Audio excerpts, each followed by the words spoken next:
Take the weight on my shoulders. I feel the sky come down on me. And I can't hold it much longer. Gotta let go so I can be free.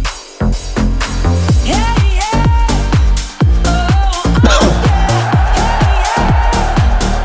FT Live, let's do it. On a Wednesday, Jeff McNeil joining us soon from the New York Metropolitans.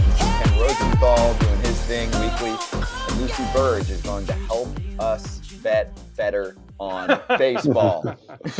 Not you, Todd Father. You're still good. You're plus 500, right? You're above 500? I'm 4-2. I'll take it. It would have been 5-2, but it got rained out. It happens. Yeah. Oh, they were going to win if they played that day? Yeah. You did. 100% they were going to win. Hey, nobody knows, so we got to say 100. I was fighting for 2 losses for you in that one because not only did they lose the game you bet on, they lost the game the next day, the same day. So it should have been 0 for 2. That's how the cookie crumbles, baby. Hey, we appreciate everyone in the YouTube chat. Things have been filling up. We've been getting a lot of live interaction and questions too. AJ threw some questions out there for Lynn yesterday, and they were very timely. One of the questions especially, which I'll get to in like 2 minutes, but also wanted to let everyone know, because we've gotten some questions about it, foulterritoryshop.com. Or you can go to foulterritoryshow.com and then click shop. Either way, that's where you get the merch, okay? Do you have a hat on today? Show everyone that. Every day. Oh, you know what? Boom. There you Breaking go. news. I'm not going to wear a hat tomorrow. Close up? There you go. Wait, hold on. What? He's Not getting a haircut probably. Get my haircut tomorrow, so I'm not going to wear a hat before the show. First time ever. Breaking news. That's amazing. You better shape up that beard too. Maybe not. I don't know. I haven't decided on the beard yet. Ugh. But definitely this flop I have going right now. Kratz, be jealous. Be very jealous. That's why I lost all my hair, because I didn't do anything with it. If you don't take care of it, you're only borrowing it. It's not yours to keep forever. You're just borrowing it. So just enjoy it. Am I borrowing it from the ground? I don't understand. You're borrowing it. It's about to be gone. Yeah. No, I'll say this, you got a though. good hairline. It's not going to lose. Yeah, and also in Orlando, you got to make reservations like 8 months in advance to get your damn haircut. I don't know. It's a weird thing down here if you're getting some bougie haircut. So if he calls them to get a beard trim, they'll be like, oh, yeah, let's see what's open. Oh, we have something in January of 2024. Dude, don't be mad because you can't get into the salon. I'm not going. I'm not going. I am absolutely protesting. Scott, don't go down to that level. Wait till you get back home where the guy's waiting for you to get you get the massage on the face, the neck. They give you the whole spiel, bro. You're fine. You can wait. Just wait until you get home, big dog. Thank you. Exactly. I'm basically on strike down here. I'd rather cut my own damn hair. Ooh, can I cut your hair? Get a haircut 3 months in advance. No, you cannot cut my hair. You keep those arms shaved up real nice, so that's going on. So maybe shaved or let shaped? the arms grow out. Both. They're not shaved. Shaved and shaped. Shaped? Sure. Now, there's some hair there, Eric. Don't you worry. Yeah, I got some hair. I'm a man. I'm 40. Oh, I love it.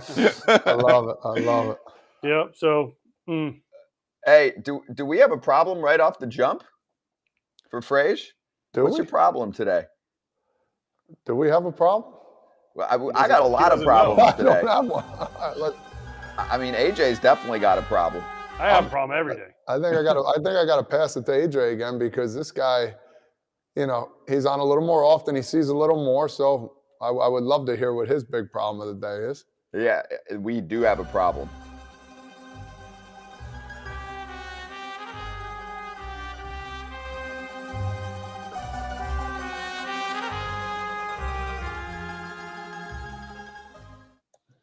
Can you actually take over here? I'd like to actually start with the Chicago White Sox and their problems, because we had a great conversation with Lynn that got picked up all over Chicago yesterday, and he was brutally honest, and everyone respects the hell out of him. But then hours later, their TV broadcaster basically said they suck because he doesn't eat enough salad. I mean, as the White Sox fan, again, wearing this because hopefully they can get a win today. Hopefully. Come on, guys. But Steve Stone went on a radio show yesterday after we had Lance on. And Scott Braun, you asked the question, has the pitch clock affected you? Radio stations are saying the pitch clock has affected you in your pitching. Lance said, I hadn't even looked at the clock. I'm just sucking right now. Brutally honest again. Great interview by Lance. Does what he does, is honest.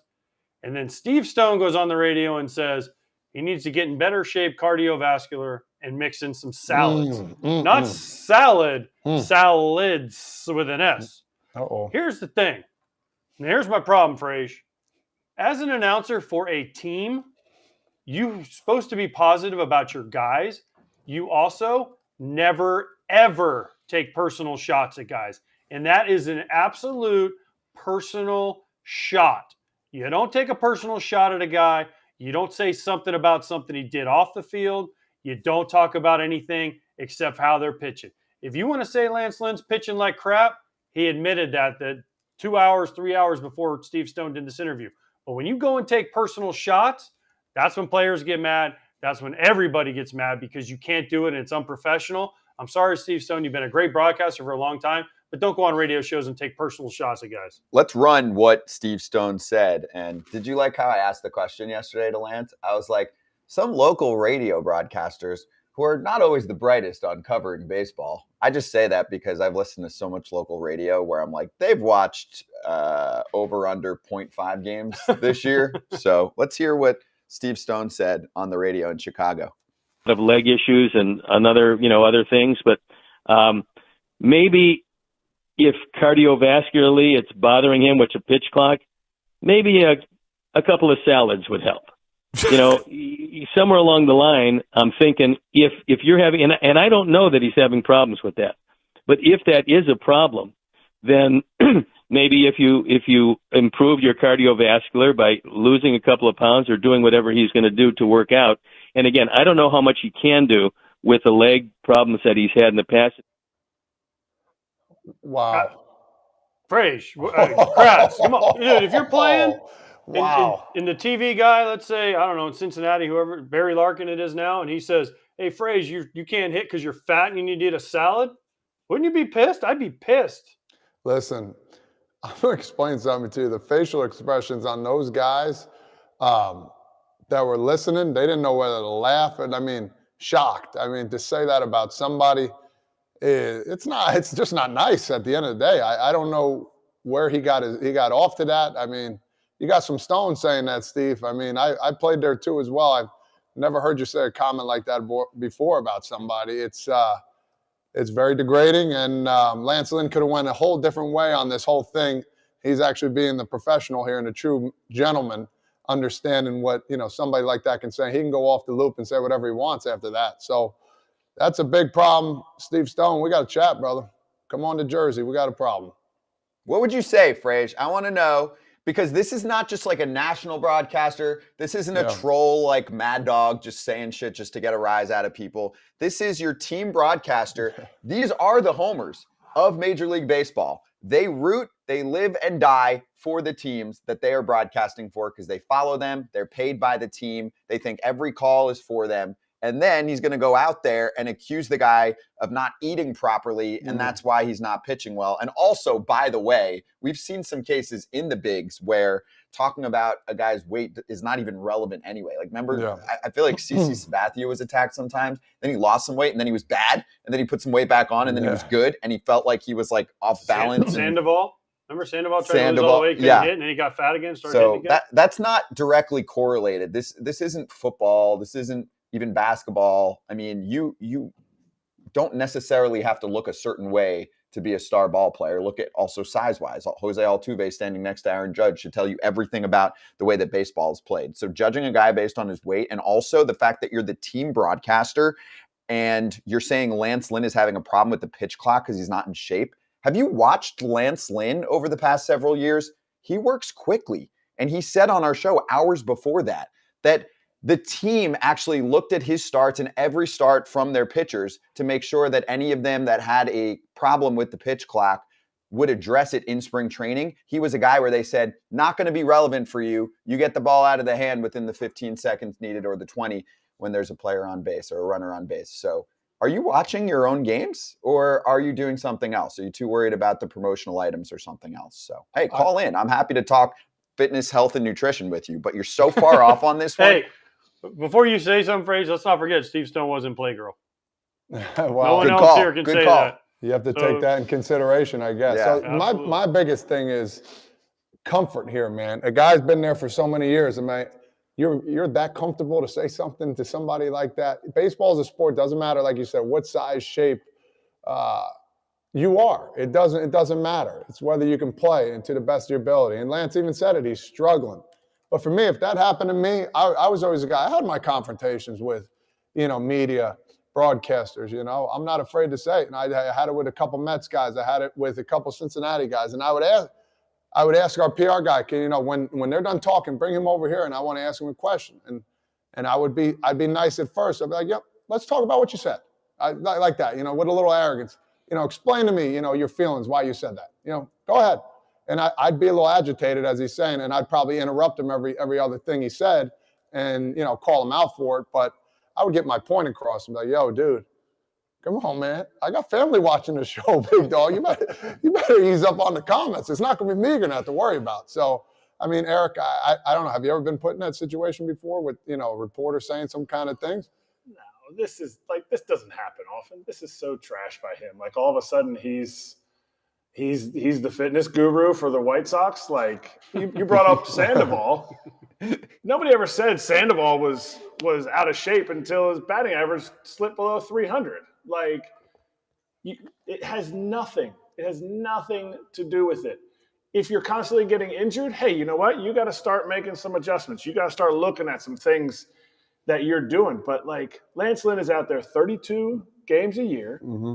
He's honest, and I love.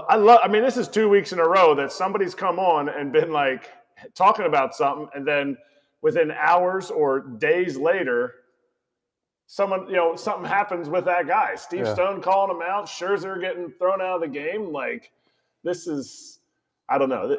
No, you rarely see something like this. This is just, it's so asinine of him. I'd be sending him, if Lance Lynn, his with his contract, all his money, I'd send him a hot dog. I'd send him a cheesesteak when they go into Philly. I'd send Steve Stone something every single day. Like, hey, we can enjoy this together. Like, no, that's trash.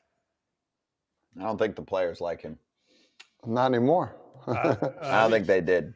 Even if they did. Things. You didn't think they did before? No. He did get in trouble. Listen, this is not here to bash Steve Stone. Steve's welcome to come on and talk anytime. through this Let's do it, Steve. We're friendly people. I just don't like personal attacks. The thing about Steve is he was let go by the Cubs, if you remember, a few years back when he bashed some guys, and I believe the Cubs kind of revolted about him and Chip Carey saying things. And they went to the front office and said, hey, we got to get these guys out of here. And you just can't, again, you can't make personal attacks on guys. It just doesn't work. It's not your job. Your job is to talk about baseball. If you want to talk about Lance Lynn is not having a good time and he's not pitching well, then you know what? Go ahead, because Lance will say it again. But if you take personal shots and call – Lance has pitched at this weight for a long time. Lance has always been a bigger dude, and that's what's gotten him through. So let Lance pitch and leave him alone. And please, Steve, do not take personal shots, man. It does not a good look for anybody. Mm-mm. Let's move to something much less controversial. Fernando Tatis Jr. playing in other ballparks. What a lead-in. Man, wow. You're a pro, Scott. Thank You're you. a pro. Thank you. That's what I'm here for. I'm here all day. So Tatis in the outfield is going to have an absolute blast because you're closer to the fans. So over at Wrigley, they got the cheer going. He's on steroids. It's huge.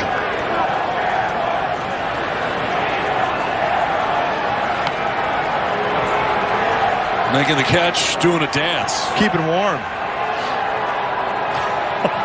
I love that. I mean, he's doing the gritty when they're saying he's on steroids chance after he made a nice catch. He actually looks pretty good in the outfield so far, too. That's listen, I don't know how to take it, but it was, I guess you got to laugh at it. I mean, listen, what he did was, wrong, stupid, and now he's got to be ready for it. And if that's the way he has to go about it, by making something, fun out of something serious, I mean, so be it. A lot of people have gotten in trouble for it, and I guess that's the way to go. I don't know. I'm laughing because it is funny what he did. And you can see, I saw another video of that. The fans were laughing afterwards too as well. So he's figuring it out, I guess, after it just happened so suddenly. So for that, I give him credit for dancing, but you got just be a little careful. You never know. Other stadiums, what can happen. This goes back to the point we had last week when he came back. The dudes just aren't sorry for what they did. I don't feel like. What do you want them to do? But I don't listen. I get it. You're having fun with it and all that. But wouldn't there be a little bit of an embarrassment factor? No, you're looking at me like I'm crazy. He's had a year to be embarrassed. Okay, so now this is the first time anybody really gives it to him, and he starts dancing. Listen, dance all you want. I don't know how I would handle it. I feel like I would be a little bit more humble than this. Like tentative, a little tentative about doing stuff is what you're saying. I understand totally. I don't think I'd be able to do that personally.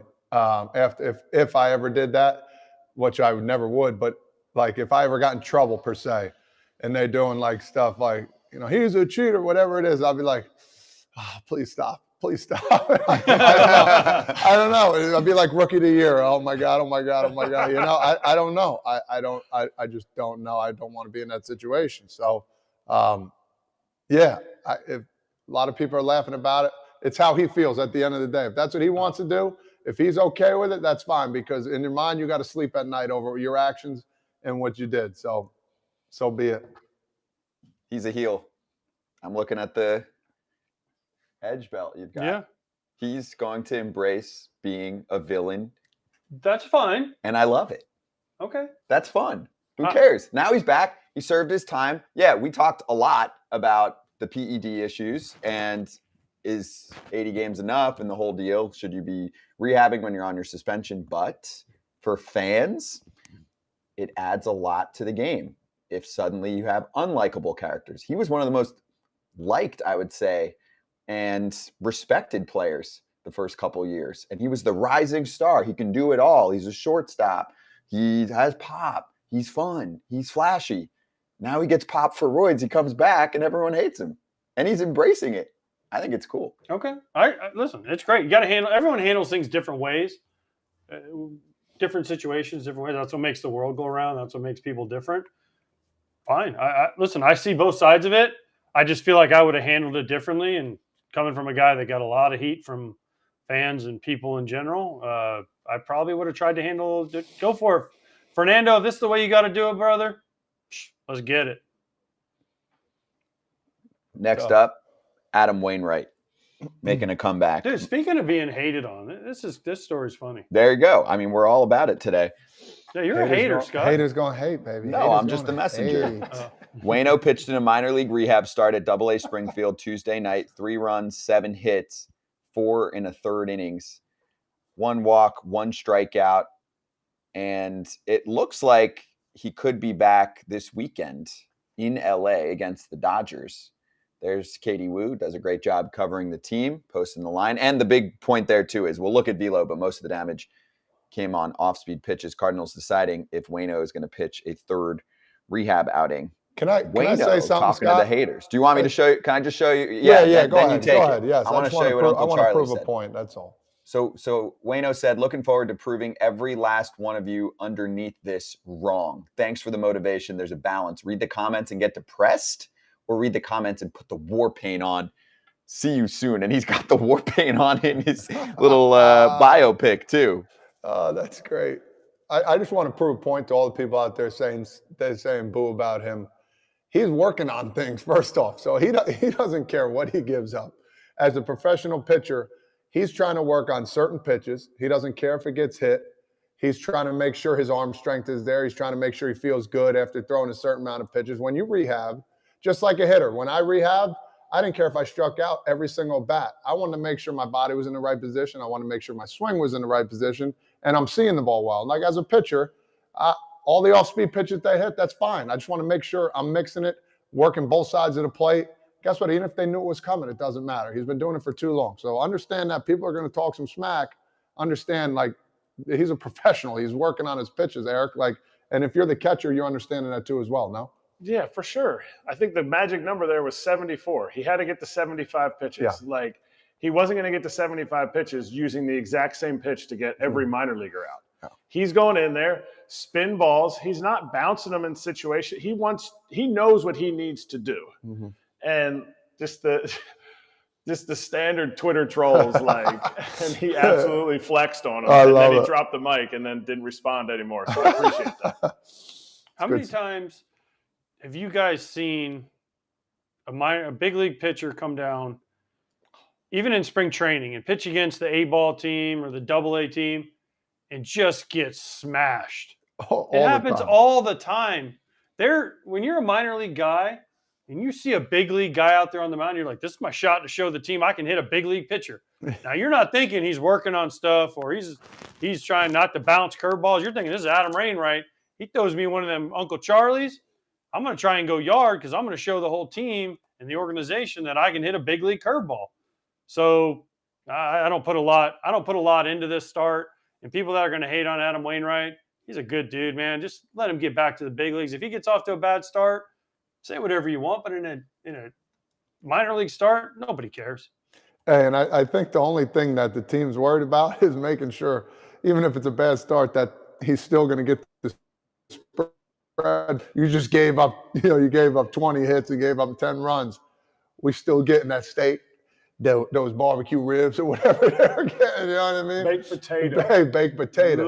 Loaded. Everything, all the works in there. So that's all I'm worried about if I'm on that team. Guess what? We got the loss, but who cares? Go do your thing, big dog. I'd say the bigger problem is just the Cardinals relying on Waino coming back to save the day. I think that's the bigger problem is that they're in a position like this right now. And we spoke to Derek Gould yesterday. They're off to a bad start and it keeps getting worse. And no matter what Waino looks like, if he comes back and he looks like a 2 or a 3, they still have bigger problems in my mind. They're playing terrible. They're playing awful. Is he the savior?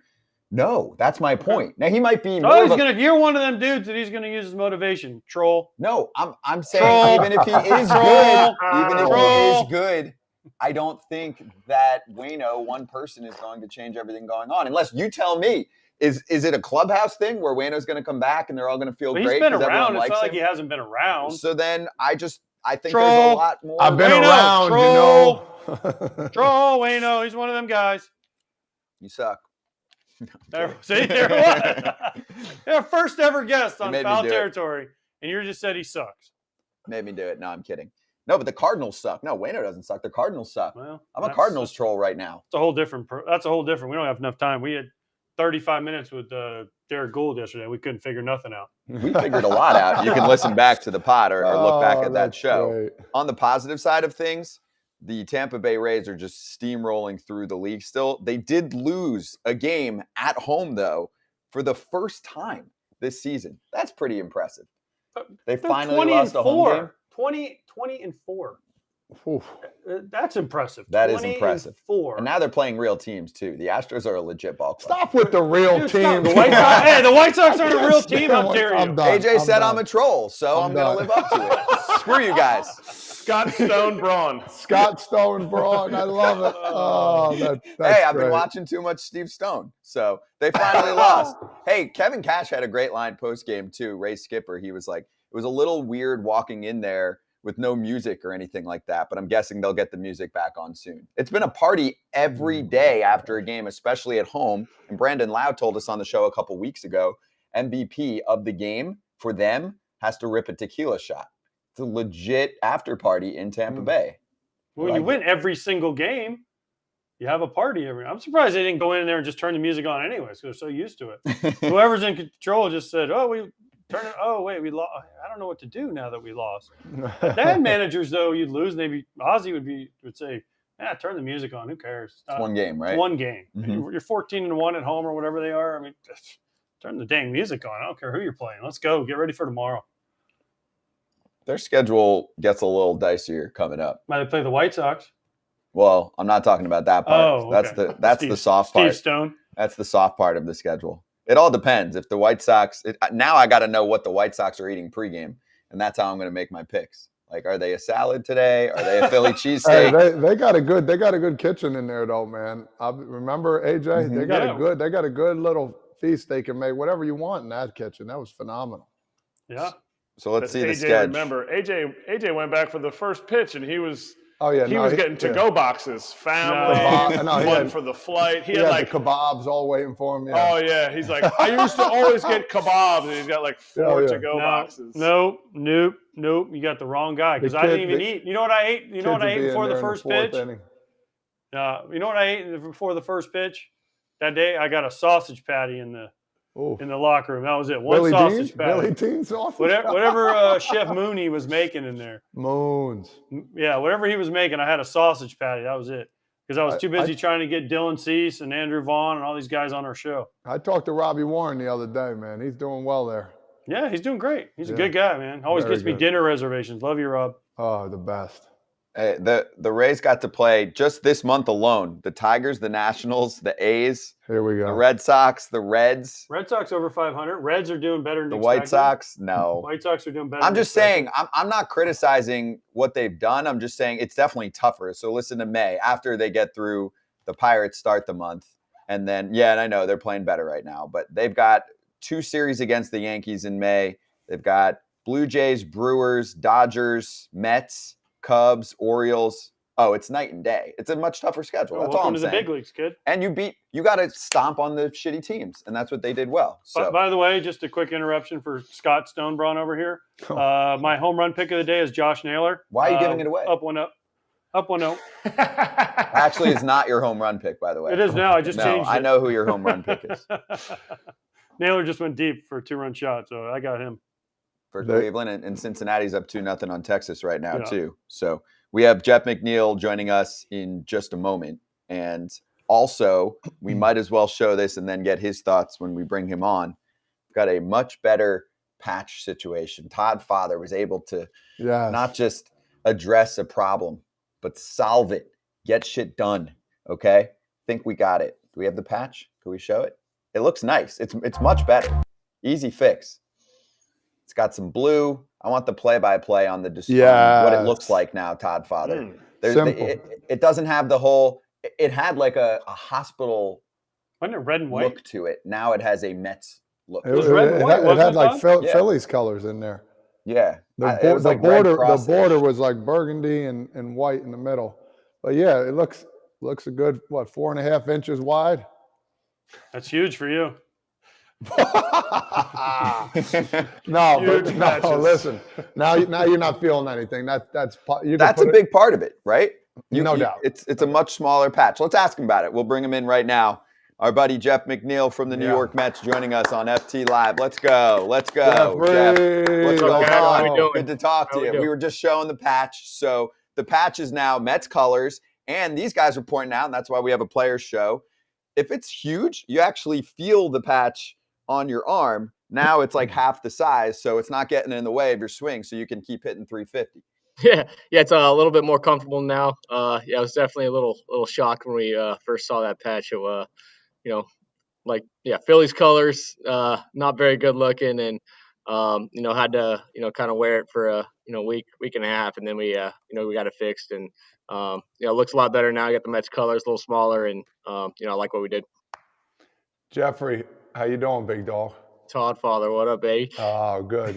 Hey, have you been golfing lately, man? Because I've been golfing a little bit. Played some down in spring training, and we had one off day, opening day, and it ended up being a beautiful day. We've had a couple good golfers on here, and they're saying you're probably one of the best baseball players that are golfers. And I know remember when I first met you, I said, you can't golf. And now I'm on your bandwagon, bro. I'm riding it high. So when there's a celebrity golf outing, I'm going to go on BetMGM, and I'm going to put all my money on you. So you better be prepared. That's all I'm saying. Safe bet, I think, there. So, I can swing it a little bit. And, I know some good golfers out in the big leagues. I think you guys talked to Hap, last week and talked to him about it. Solid segments. So, I think I could take them. They're all good players, but, it'd be a good match. Wait, Jeff, what are you? Plus 3, plus 4? What are you? Yeah, I'm like a plus 2 right now. In the off season, Yeah, I did some lessons because I just went to the Invited Celebrity Classic and played like shit. How did, shit. But it's okay. Was Smoltz there? Was Smoltz there? Smoltz did not win. Tony Romo won the celebrity side. Smoltz is. Here's the thing with Smoltz. Smoltz still thinks he can win, And Smoltz is really good, but he's a little bit old now. So like Marty Fish and Romo and those guys, they might just be better than him. He will never admit that, but he had a couple new hips right now, I think, so it makes it a little tougher for him. So we played a couple weeks ago out in Arizona, and I had to give him a few shots because of his old hips, and he ended up taking me down because of that. But if we played straight up, I think I got him that day. Okay, so hips and back are his two things. He's got new hips and he's got a sore back. Those are listen, he did just get a new hip. I got to give him credit on that. And he was worried. He could barely, last year when we played in these tournaments, he could barely walk. So listen, Smoltz, way to go. You beat my ass anytime in golf. So playing golf, is that why you hit your first homer last week? Maybe it was the patch. Maybe it was you need to play golf, but you finally got your first one. They took the patch down in the size. Didn't affect your swing. You went deep the first time. Was it the patch? Was it golf? What was it? I like to think my my golf game helps my baseball game. So whenever I'm out on the course, the next few days are pretty good out in the field. So I like to think it's always golf is help me hit some homers. But that swing the other day felt really good. Finally got that first one out of there. I hit one well last night. I thought I got it. I thought it was going to be a first row homer, and it was caught. So swing's feeling good now. What's a course that you haven't played yet that you want to play? I mean, you gotta say Augusta National. I mean, that's everyone's dream course. I've played Cypress Point. It's one of my favorites. So I've got to play some good ones, but Augusta National's up there, Pine Valley's up there. I've played some good ones out in the New York area as well. But those two are the bucket list course you got to go to. Wait. You said Pine Valley. You need an on in Pine Valley? I do. If you got one, I know we got an off day there, and you might be able to help me out. We got an off day there. Thinking I don't know what month, but it's a Thursday. Text me when your off day is, and we'll make sure when you're in Philly that they give you it. Now, they might piss in your orange juice, but they are because they're Philly. As long as I get to play the course, it's all good. Yeah, he said as long as he plays the course, it's all good. He'll bring his own damn orange juice. Jeff, I got a guy.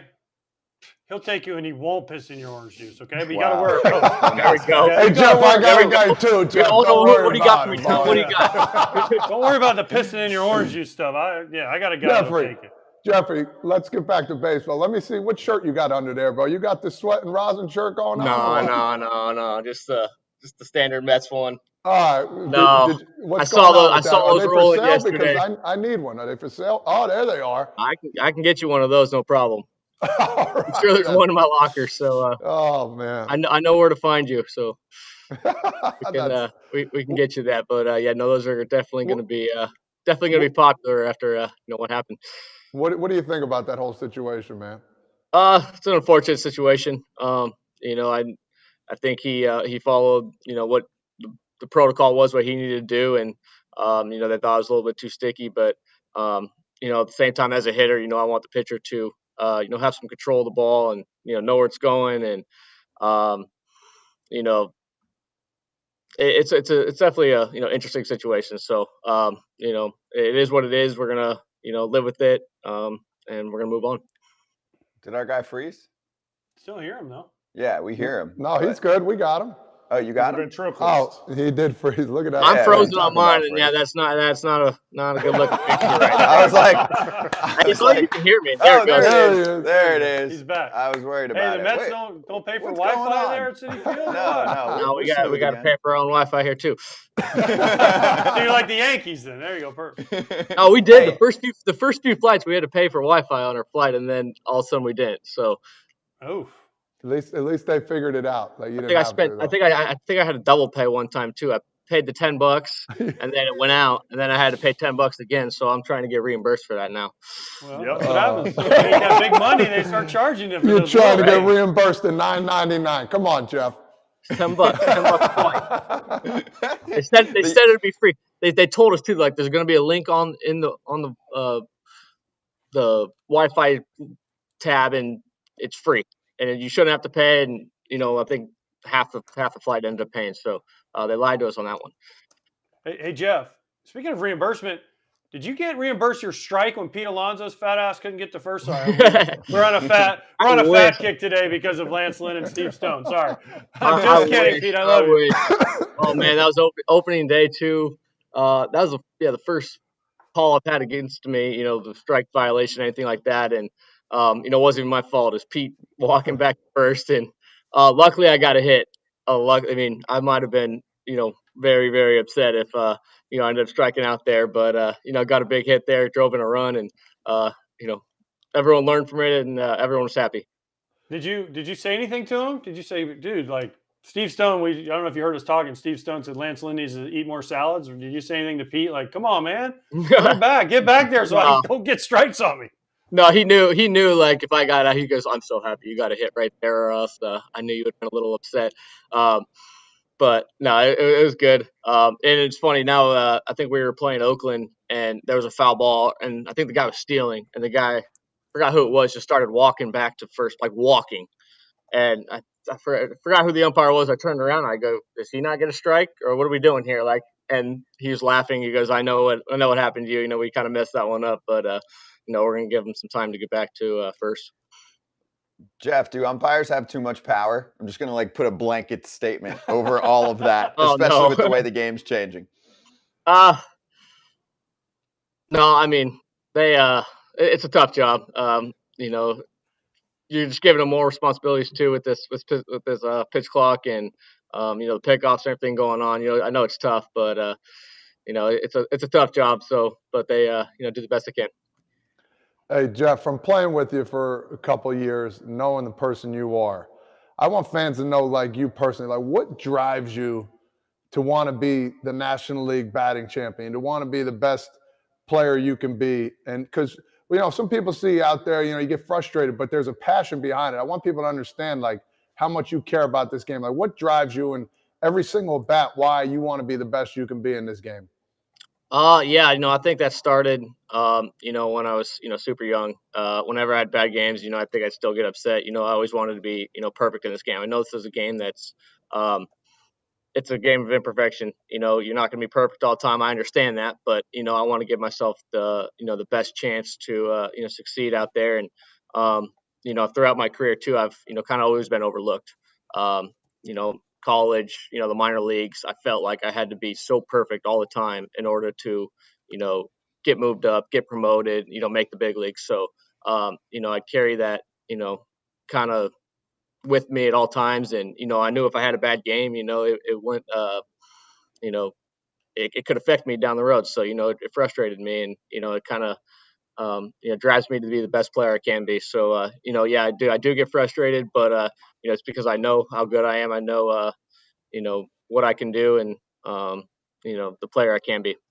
Yeah, and you said that frozen too, so that's even better. So I find nice. that phenomenal. Your lips didn't even move. That was lovely. perfection. Yeah, we will send you the $9.99. As long as you can hear me, it's the stuff coming out that matters. But that's all that matters, bro. We'll send you the $9.99. Don't worry, brother. Sweet. Jeff, you're really good at baseball. You're really good at golf. But I've seen you snap on the baseball field. Do you snap on the golf course too? No, see, people think I do, and so when I was in high school, yeah, I'd get frustrated because the same thing. I wanted to be a college golfer. I wanted to play professional golf, so golf was plan A. So when I was playing golf competitively, I'd kind of carry each shot with me, and I knew I'd have to be perfect in order to get a scholarship and everything like that. And now when I play golf, it's fun. I go play tournaments. I drink a lot of alcohol out there. I have fun. I don't throw any clubs. I laugh, and it's my getaway. So whenever I play tournaments now, it's actually a lot easier. I play really well. I play loose. It's fun, and it's my getaway. And yeah, definitely a completely different person on the golf course. Fearless prediction is that Steve Cohen might be watching the show right now going, all right, we got to fix this Wi-Fi. And he buys the entire internet tomorrow. And he buys our internet too as well. Yeah. I like the entire internet, like the World Wide Web gets bought tomorrow. Jeff, will you play in a celebrity event? If I can get you invited, there's one in Orlando in January. I would love to. Yeah, no, I think we actually tried to work on that last year, and I think we were a little late. But yeah, no, I'd love to play that one. I think it's at Yeah, that LPGA one. Is that it? Yeah. Yeah. No, I'd love to play in that. That's But see, here's the problem, Jeff. You're too good, and I need people that are worse than me. So Why would you invite him then? That's what I'm saying. I got his hopes up just to destroy him. I'm not gonna. I won't win the first year. I won't win the first year. I'll get second, third, fourth, fifth. Somewhere in there. Say all right, he's not gonna come in and win, and then I'll take it. Years after that, give you guys a chance. Okay, perfect. I have no chance, but okay. Other people will care about that a lot more. Okay, I like it. Have you talked to? Oh, go ahead, Todd. No, you go ahead. I think you're going to say the same thing as me. Go. Have you talked to Max? Has he been around? I know he's not allowed to come around, but has anyone talked to him? How is he? And he's doing well. What's the feeling? He's doing well. I think he's actually out throwing right now. So he's around in the clubhouse, and he was still with us in I think San Francisco after it all. So he's doing well, and I think ready to pitch. When his turn's up. Hey, do you think Edwin's gonna? If you guys are in the playoffs or getting close to the playoffs, do you see coming in the last month of the year? Oh man, I hope so. I think if everything goes right, I hope we can see him this year. We know he means so much to this team, and Citi Field is rocking when he's coming in the game. So I'm hoping he's available this year. If that's end of the year, postseason, whatever it is. I hope we can hear the trumpets out at Citi Field again this year. Hey Jeff, how does Polar Bear look to you this year? Is Pete Alonso on another level, and is he going to beat Aaron Judge's home run record set just a year ago? All right, he looks incredible. It's funny. He's had tremendous years in the big leagues. Hitting a bunch of home runs, and then he comes into spring training this year with a new bat. He came in with the hockey puck on his handle bat, and it wasn't very heavy. It was honestly a bat that I would swing, kind of. It's real light. And I go, Pete, what are you doing? Like, what are you swinging right now? And he went to the Marucci Bat Lab, I think, and something got fit for it. And he goes, it's going to help me, barrel some balls. And I'm like, all right, whatever you think. And at the same time, I'm thinking, like, why are you changing stuff right now? You hit 50 something home runs, and everything's working. And he didn't have a great World Baseball Classic. And I remember walking up to him and going, like, hey Pete, I'm gonna order you your old bats, just so whenever you're ready. I know you're going to end up going back to it. I know you're going to, want to use them again. So I'm going to order you some bets. I ended up not doing it, but I guess he had some laying around. The first day he put it back in play in Milwaukee, hit a homer. So, he was using the wrong bat for a while, then, put his old bat back into play, and I think got 10 home runs in, 15 games, whatever it is. So, he's swinging the bat well. That bat is working, and yeah. Never change. Never change your bat. That's the thing. Never change your bat. Never change your bat. And that I actually kind of did this exact same thing he did in 2001. I tried using his bat for a little bit. It didn't work. So I went back to my bat. I know it works, and I'll never change. Jeff, is he more annoying when he's hitting more home runs, or is he less annoying when he's hitting more home runs? Oh, he's never annoying. Yeah, he's always never annoying. He's always annoying. I love Pete. No, Jeff is more annoying when he's not hitting home runs. Well, that was going to be my lead-in. No, that's Jeffrey. Jeffrey, my man, he gets annoying when he's not getting hits or home runs. So no, I need a few homers to keep me sane. But I'm not trying to hit them. It just gets frustrating when they don't go out. I think everyone's got a bunch of homers, and I got like one. So it gets a little frustrating. But hey, speaking of bats. I feel like you use a different bat this year, a longer bat, I would assume. Longer. You're using a 35, which yeah. If I recall, like I've kind of told everybody to use a 35 about 5 or 6 years ago. I'm not going to say anything, but I'm glad you're using it, and you choke up on the bat too, and you're knobless, right? There's no knob on the bottom? No knob. Now hear me out. So when I talk to a couple companies, they're saying with no knob on the bottom, you lose power. I forgot exactly why they said that. But maybe that's a reason why you only have one home run? Yeah, I don't know. I think it's 180 pounds and not too strong, so I'm going to say it's that. And no, but I started using the 35 inch bat. It's a little heavier. I think I have been hitting balls harder this year. it's got a little bit more to the barrel. It's a 35-33 instead of like the 34-31.5 I've been using. So, it's a little bit more bat, and I feel like all I need to do is barrel it and the ball will jump a little bit. So, Love it. Love it.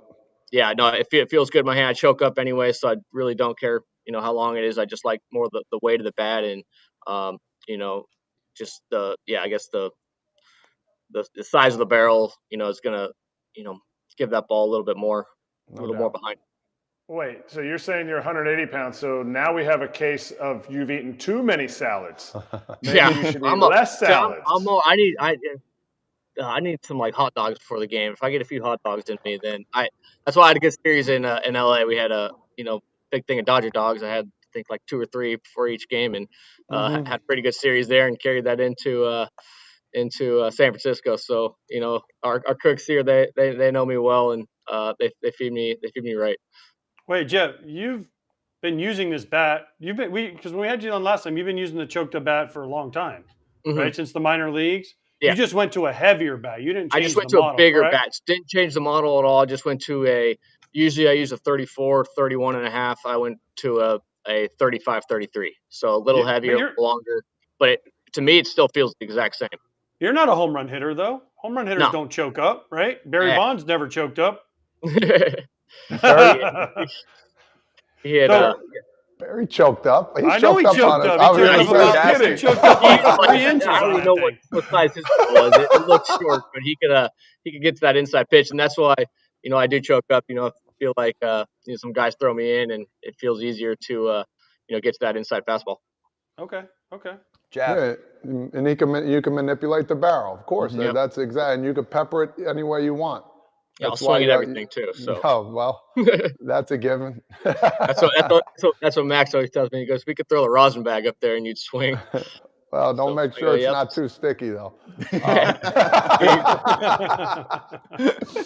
Oh, good stuff. Hey, Jeff, question for you. So you signed a very healthy contract extension with the New York Mets. So you're chilling, you're living life. You're going to be a Met for a long time. Vladdy Jr., like 5 days ago, reiterated that he doesn't like the Yankees and he wouldn't sign with them under any circumstances. So I'm just curious, from your perspective, if you were a player and you were asked about another ball club, would you ever give that away? Like, you signed. So in my mind, you're giving away leverage. These guys, or I don't remember who, somebody said, was it Locane? Said, you're actually getting, Jonesy. Jonesy. Adam Jones said, you're getting more leverage because then the Yanks would have to up an offer if he was a free agent. You know what I'm saying? You don't hear it often. And he's like, I got a personal problem with them from my fam. Griffey had a problem with them back in the day. So just wanted to get your take on that. Yeah, it's definitely, a little interesting. I didn't sign as free agent, so, I know other teams obviously interested like that. But, when he comes free agent, I know teams are kind of using teams to, get more money. So, it's definitely interesting. Whether, that helps him or hurts him, I don't know. He's going to get paid a lot of money regardless. He's an extremely good player. So, it's interesting, when guys do have those, teams that they wouldn't play for. Me personally, I'll play for, any team in the big leagues. Just to be able to put on a big league uniform and, perform, every night out there. That's, obviously the goal, and you want to do it for a long time. So, to kind of have one team where you say no to, it's interesting to me, but everyone has their opinion. Last one from us. In your opinion, who is the MVP of not just the Mets but the National League right now? And I'm going to keep it to your team so that you can keep the bias, but give it Brandon Nimmo. Pressure. There you go. I was going to say Nimmo or Pete Alonso. He started off a little bit slow too, which is even more impressive when you look at his numbers. He didn't have a good first 1 or 2 weeks, and then he's I think been the best player in the game the last week or so. Haven't been able to get him out, so it's been fun to watch, and I'm super happy for everything that's happened to him too. Be able to sign the big deal and be out in center field for us again. It's awesome. He's one of my best friends on the team, so super stoked for him, and it's fun to see him doing what he's doing out there right now. Awesome, good pick. Appreciate you, Jeff. Great talking to you. We'll talk to you in a few weeks, bud. All right, thanks, guys. Have a good one. Thank you, Jeff McNeil, New York Mets. Good stuff. Is that your pick? Nimmo over Alonso right now? Dude, Nimmo Nimmo's great, but listen, the polar bear, Florida Gator, it's Pete Alonso, dude. What does that have to do with anything? Nothing, but I just like Florida, so and I know Pete more than I know Nimmo, so you go with the guy you know. No matter what the results look like? Yeah. So you're not a numbers guy? Nah, No. I'm a friend guy. Friend guy? Yeah, great. So I'll rely on you for picks. No, I wouldn't do that. No, I'm not. So before we get to Ken Rosenthal, who's about 5 minutes away, let's do a segment we like to call Reddit on Wednesday.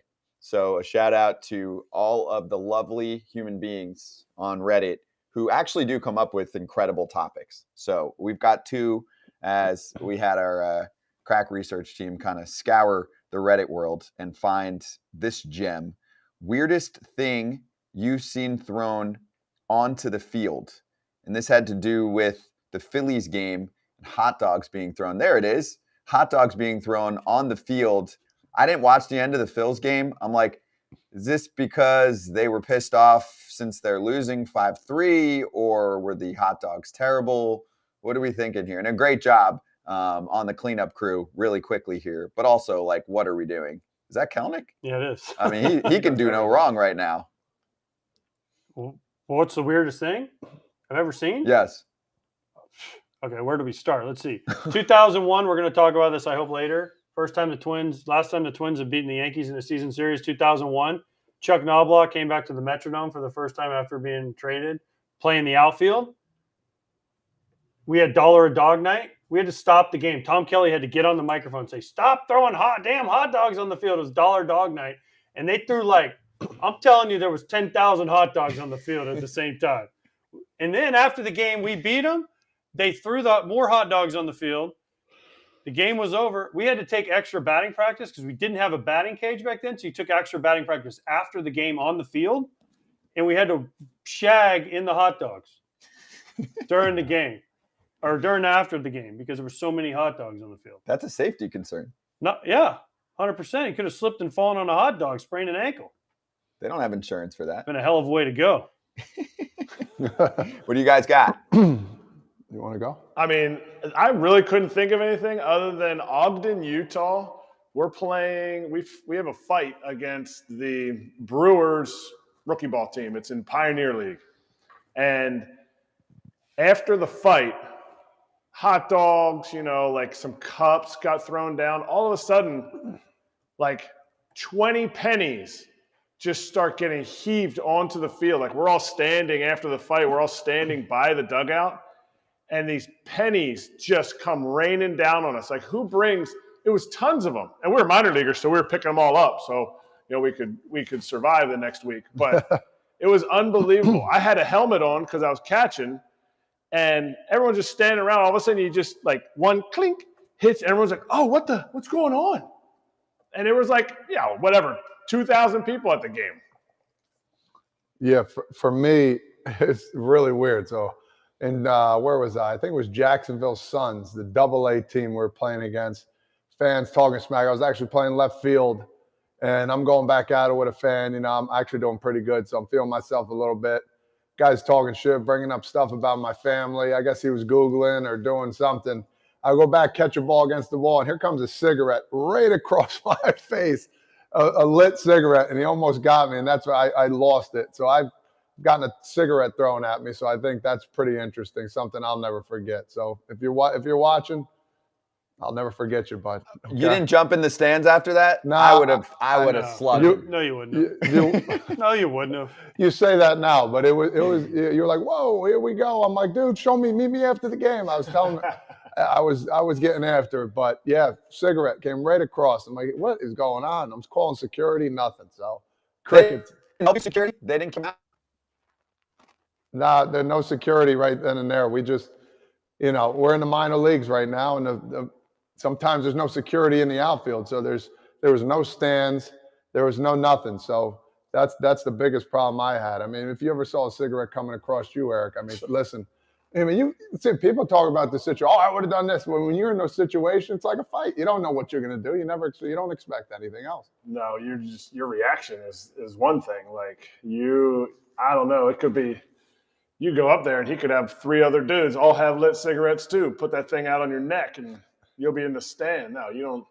you don't know what you're going to do. You almost have to plan it ahead of time. If there's something like that, like if somebody comes on the field, I'm running away from her, or I'm tackling them, one of the two. But you can't. A cigarette. It'd have been great if you would have picked that thing up and took a drag too. Tossed it back up into the stands. Hey, I'm a Virginia Slim guy. Get this mofo out of here. That would have been funny. You guys remember Carl Everett, right? Carl Everett, Yeah. the outfielder, DH guy. So we went to Oakland. And right before this, he did an article with a reporter, and they asked him all these crazy questions. And he said, I don't believe in astronauts. I don't believe in dinosaurs. I don't believe in this, and I don't believe in that. We didn't go to the moon. There was all these conspiracy things that he said. He was Kyrie Irving, basically. Yeah, he didn't say the earth was flat, but he came up with all these crazy stuff that he said, which was Carl. He was just what he did. So we go to Oakland. Oakland was crazy. He's playing right field. There's a guy dressed up as an astronaut. There's a guy dressed up as a T-Rex. He said something about sexuality, so there was that going thing. And there was a giant sign that said, we don't believe in Carl Everett. And it was all these things that he said he didn't believe in. They're all dressed up out. And then they started throwing shit at him. Hot dogs, batteries. Ooh. We had to stop the game because his back was covered with ketchup and mustard from all the hot dogs that had hit him in the back. We had to stop the game because all these people in right field were hitting him with stuff saying like, you're, whatever, you're an idiot, Carl. We don't believe in you. You don't believe in dinosaurs and all that. And his whole back was covered with ketchup and mustard. Damn. We had to stop the game. See, that's great trolling, but then you're chucking stuff at him. Yeah, that was bad. But Like that's Carl, now Carl would have gone in the stands and tried to fight everybody. He would have tried to fight all 10,000 people because he's funny as hell, but he was crazy like that. Did he react? Well, he came running in. It was like, I can't play outfield no more. We're like, why don't he turn around? It was all red and yellow from the ketchup and mustard. Shit. And then we looked out there and there was all these batteries in the outfield where they had hit him. That's bad. I mean, It is bad. You should get arrested for that. Hey, let's bring on our insider, Ken Rosenthal, and toss the question over to him. Maybe he has an answer for us. Ken, great to see you. And we were bringing up craziest thing you've seen thrown on the field. Is there anything you can recall? I mean, you spend a lot of time right next to the dugouts. Well, actually, I go back to my childhood. 1973, National League Championship Series, Shea Stadium. Pete Rose barrels into Bud Harrelson. Massive brawl ensues. And when Pete went back to left field, he got it from the fans. He got it good. And I was at that game as a kid. I was 11 years old. You can do the math, figure out how old I am. And I remember my mother had gone to the concession stands to get ice cream for my sister and I or whatever. She missed the whole thing. But that was the craziest situation I've ever seen as far as people going on a field. The other one I will mention would be that Texas-Toronto American League Division Series, I believe 2015 or 14, when that got ugly and there were fans in Rogers Center throwing stuff into the the Rangers dugout. That was not good. Ken, were you there when 2006 when I hit the home run off Dempster and they littered the field at Wrigley and they had to stop the game?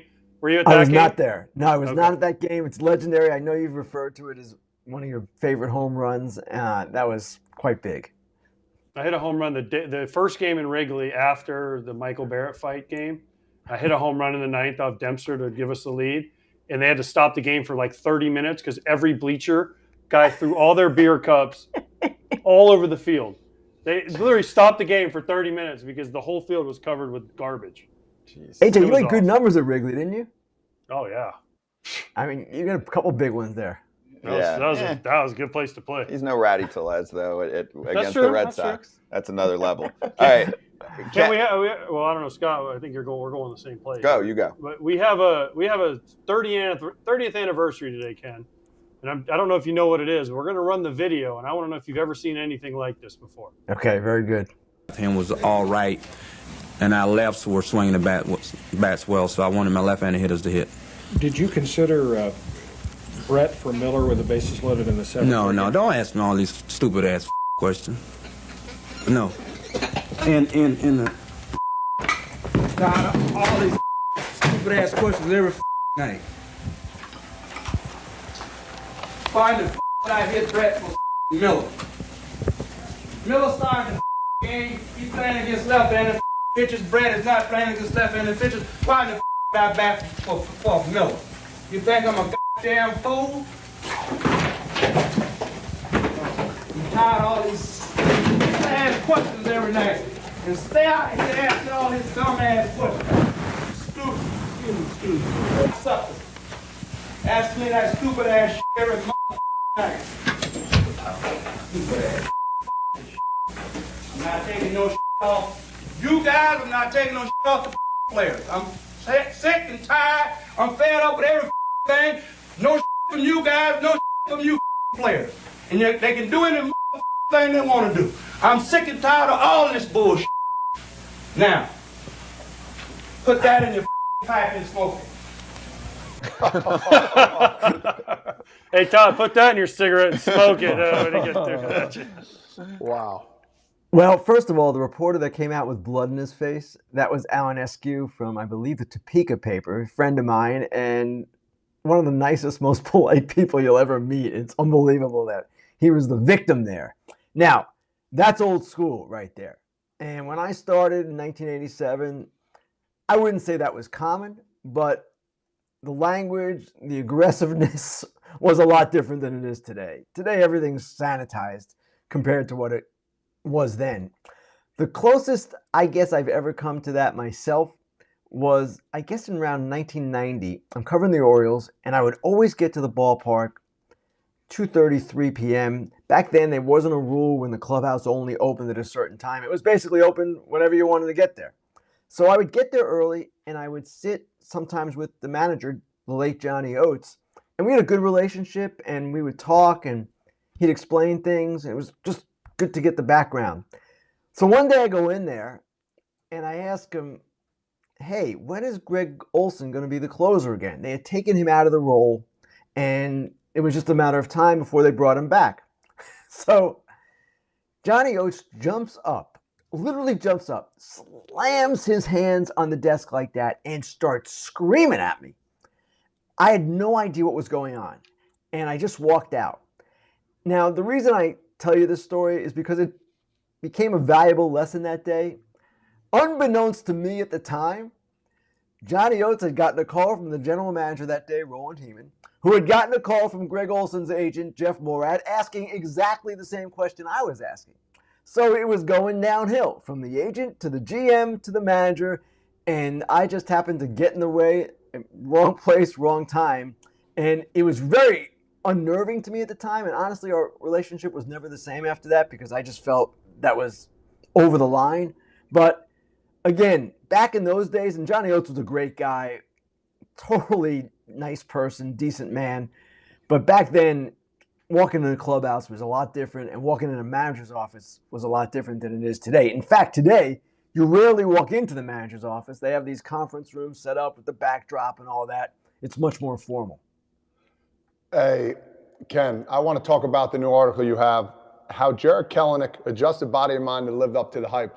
I thought it was phenomenal to hear because in a day and age now where teams really don't want to mess with your swing and getting outside help, that the Mariners actually told him, hey, listen, go back to the faith, go back to what started with you, get some help from somebody else. I found that awesome. I thought it phenomenal because usually as a guy like me, I do it in the off season, like I either go to my college coach, but to hear a team say that to a player that they trust and love and think has so much potential, I thought that was great. Can you expand on that a little bit and focus on what they really did there? I thought as a Mariners, I give them a thumbs up for that for sure. Yeah, it's interesting, Todd, that you look at it that way, and I can see as a former player that would be something that stands out to you. But this was kind of a collaborative thing. And as I wrote, the agent, Nick Chanik of Wasserman, was talking to the Mariners general manager, Justin Hollander, and basically they had the same goal. They wanted this to get figured out. They wanted Jarred to become the player that they all thought he could become.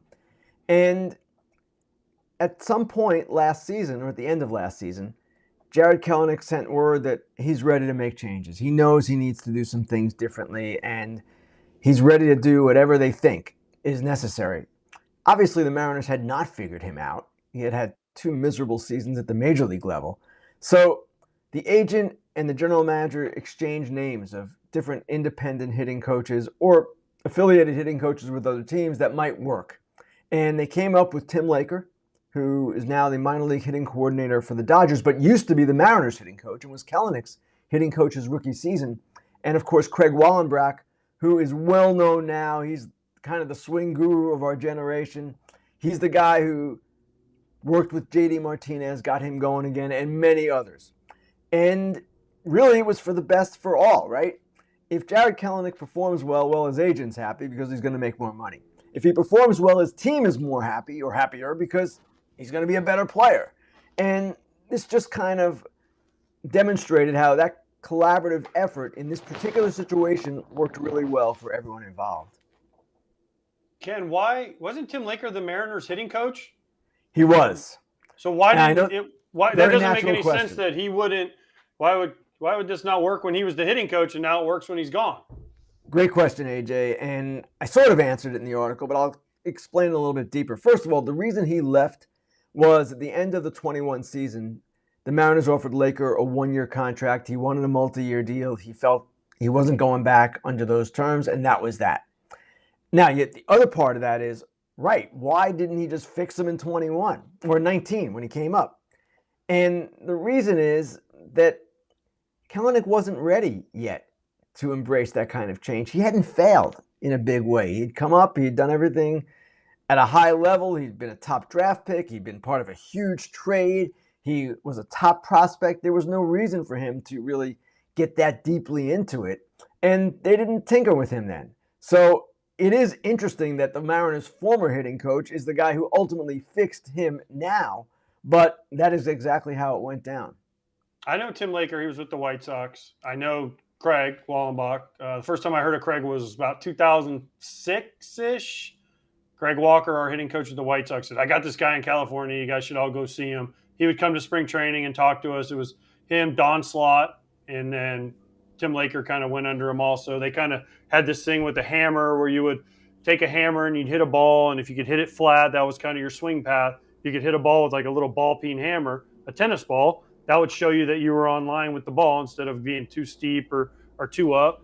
Do you know exactly what they worked on? Was there? I read the article and it said swing path, and he couldn't get to this ball, and he loved the ball, the drill, the flip on the field where you can watch it. And we used to do that drill all the time. We used to call it the Robbie Cano drill, but it was more of a Craig Wallenbach and Kevin Long kind of a deal. So do you know exactly what they did? Because he's a monster this year.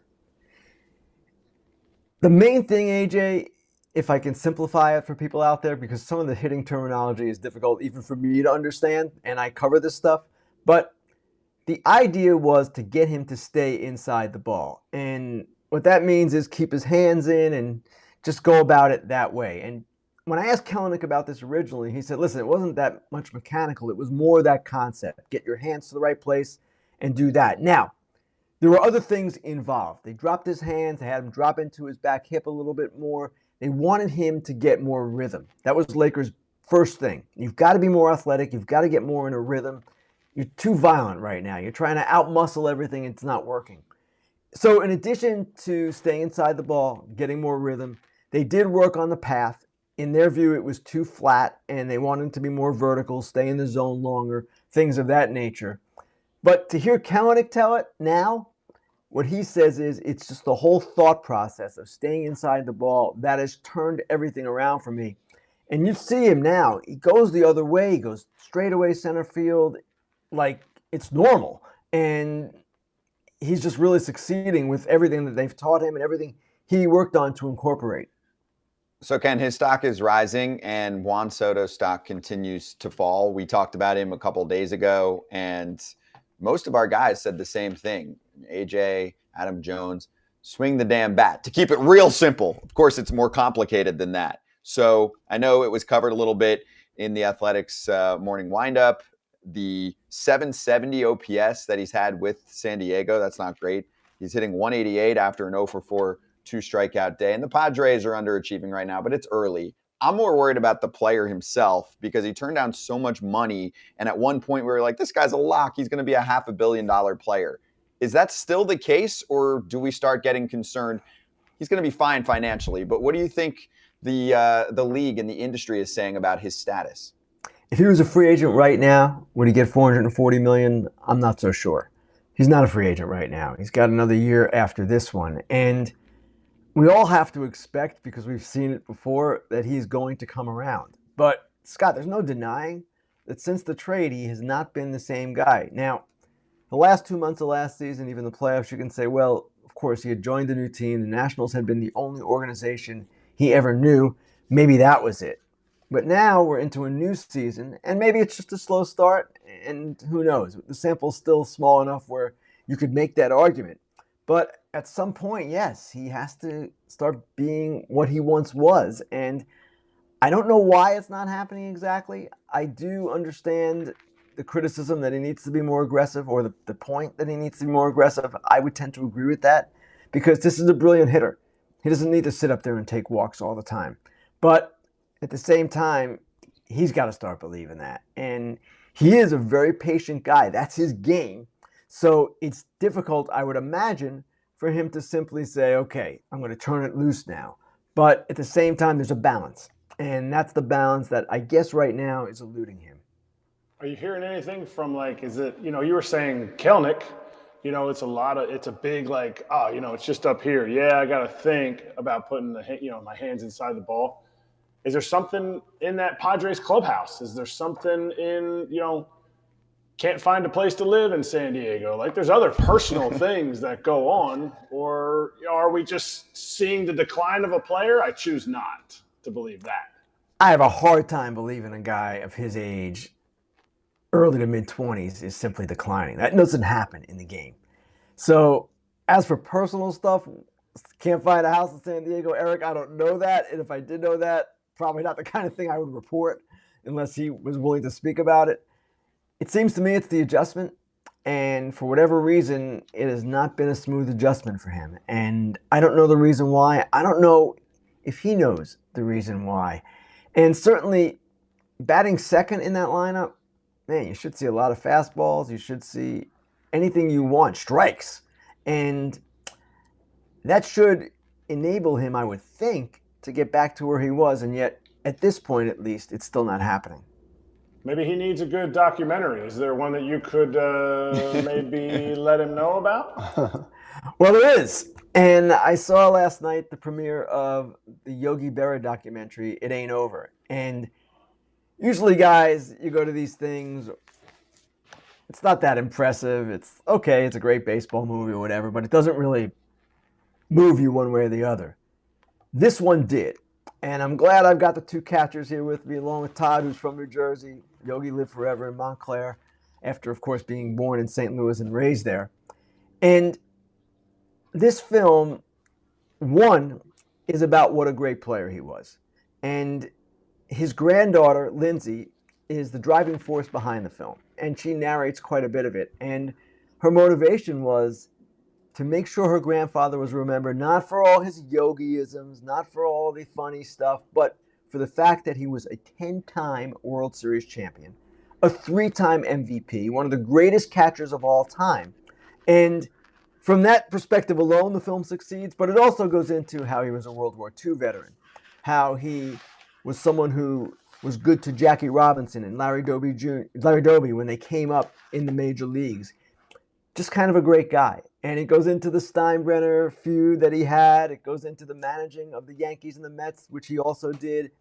And it just is really moving because he's not just a great player, but he's a great father, a husband, grandfather to 11. Lindsay is the oldest of 11. So it comes out in theaters May 12th. I don't normally recommend stuff or try to tell people to go see this, but if you're a baseball fan, you will love this. And it's just something to behold. And I can't recommend it enough. Ken, you said something interesting for me. You said if Juan Soto could not find a house in San Diego, you wouldn't write it because why? It's a personal attack or it's something personal that doesn't need to be reported. But that's hold on, let me finish before you start. You love to argue, so let's hold on a second here. There's a point. Yesterday we had Lance Lynn on. He said he sucks. Pitch clock hasn't affected him. Steve Stone came out and said he's fat and he needs to eat more salad. Would you ever say anything like that about a player without, one, speaking to him first, or two, just in general because of principle? I don't know that I've ever made a comment like that about a player. Now, if I was going to comment on his physical condition, I certainly would talk to him first and talk to people with the team to see if it was a problem with them. And Steve Stone is not in the same position I am. He is a former player, of course, who is a broadcaster for the team that Lance Lynn pitches for. It's a different kind of relationship to start with, but I don't know. I'm not saying this because it's me. I don't know that anybody who does what I do, whether it's covering a team or covering the league, would simply write a player is out of shape and needs to lose weight. Just categorically like that. I guess a columnist could and might in a certain city, but generally speaking, that doesn't happen. Hey, were you thinking about calling me some names when I broke your pinky finger back in the day? I was thinking about a lot of things, Todd, and you broke my finger. And not only did you break my finger, foul ball that I should have been aware of. I mean, I had my head down. I think I was tweeting that the Mets were bringing back Terry Collins to be their manager. I remember this. And that's what you get because he wasn't coming back, right. So you deserve that. I thought I was covered, but you had such spin on the ball, it hooked, and you broke my finger. Now, before that game, it was a big game right at the end of the season.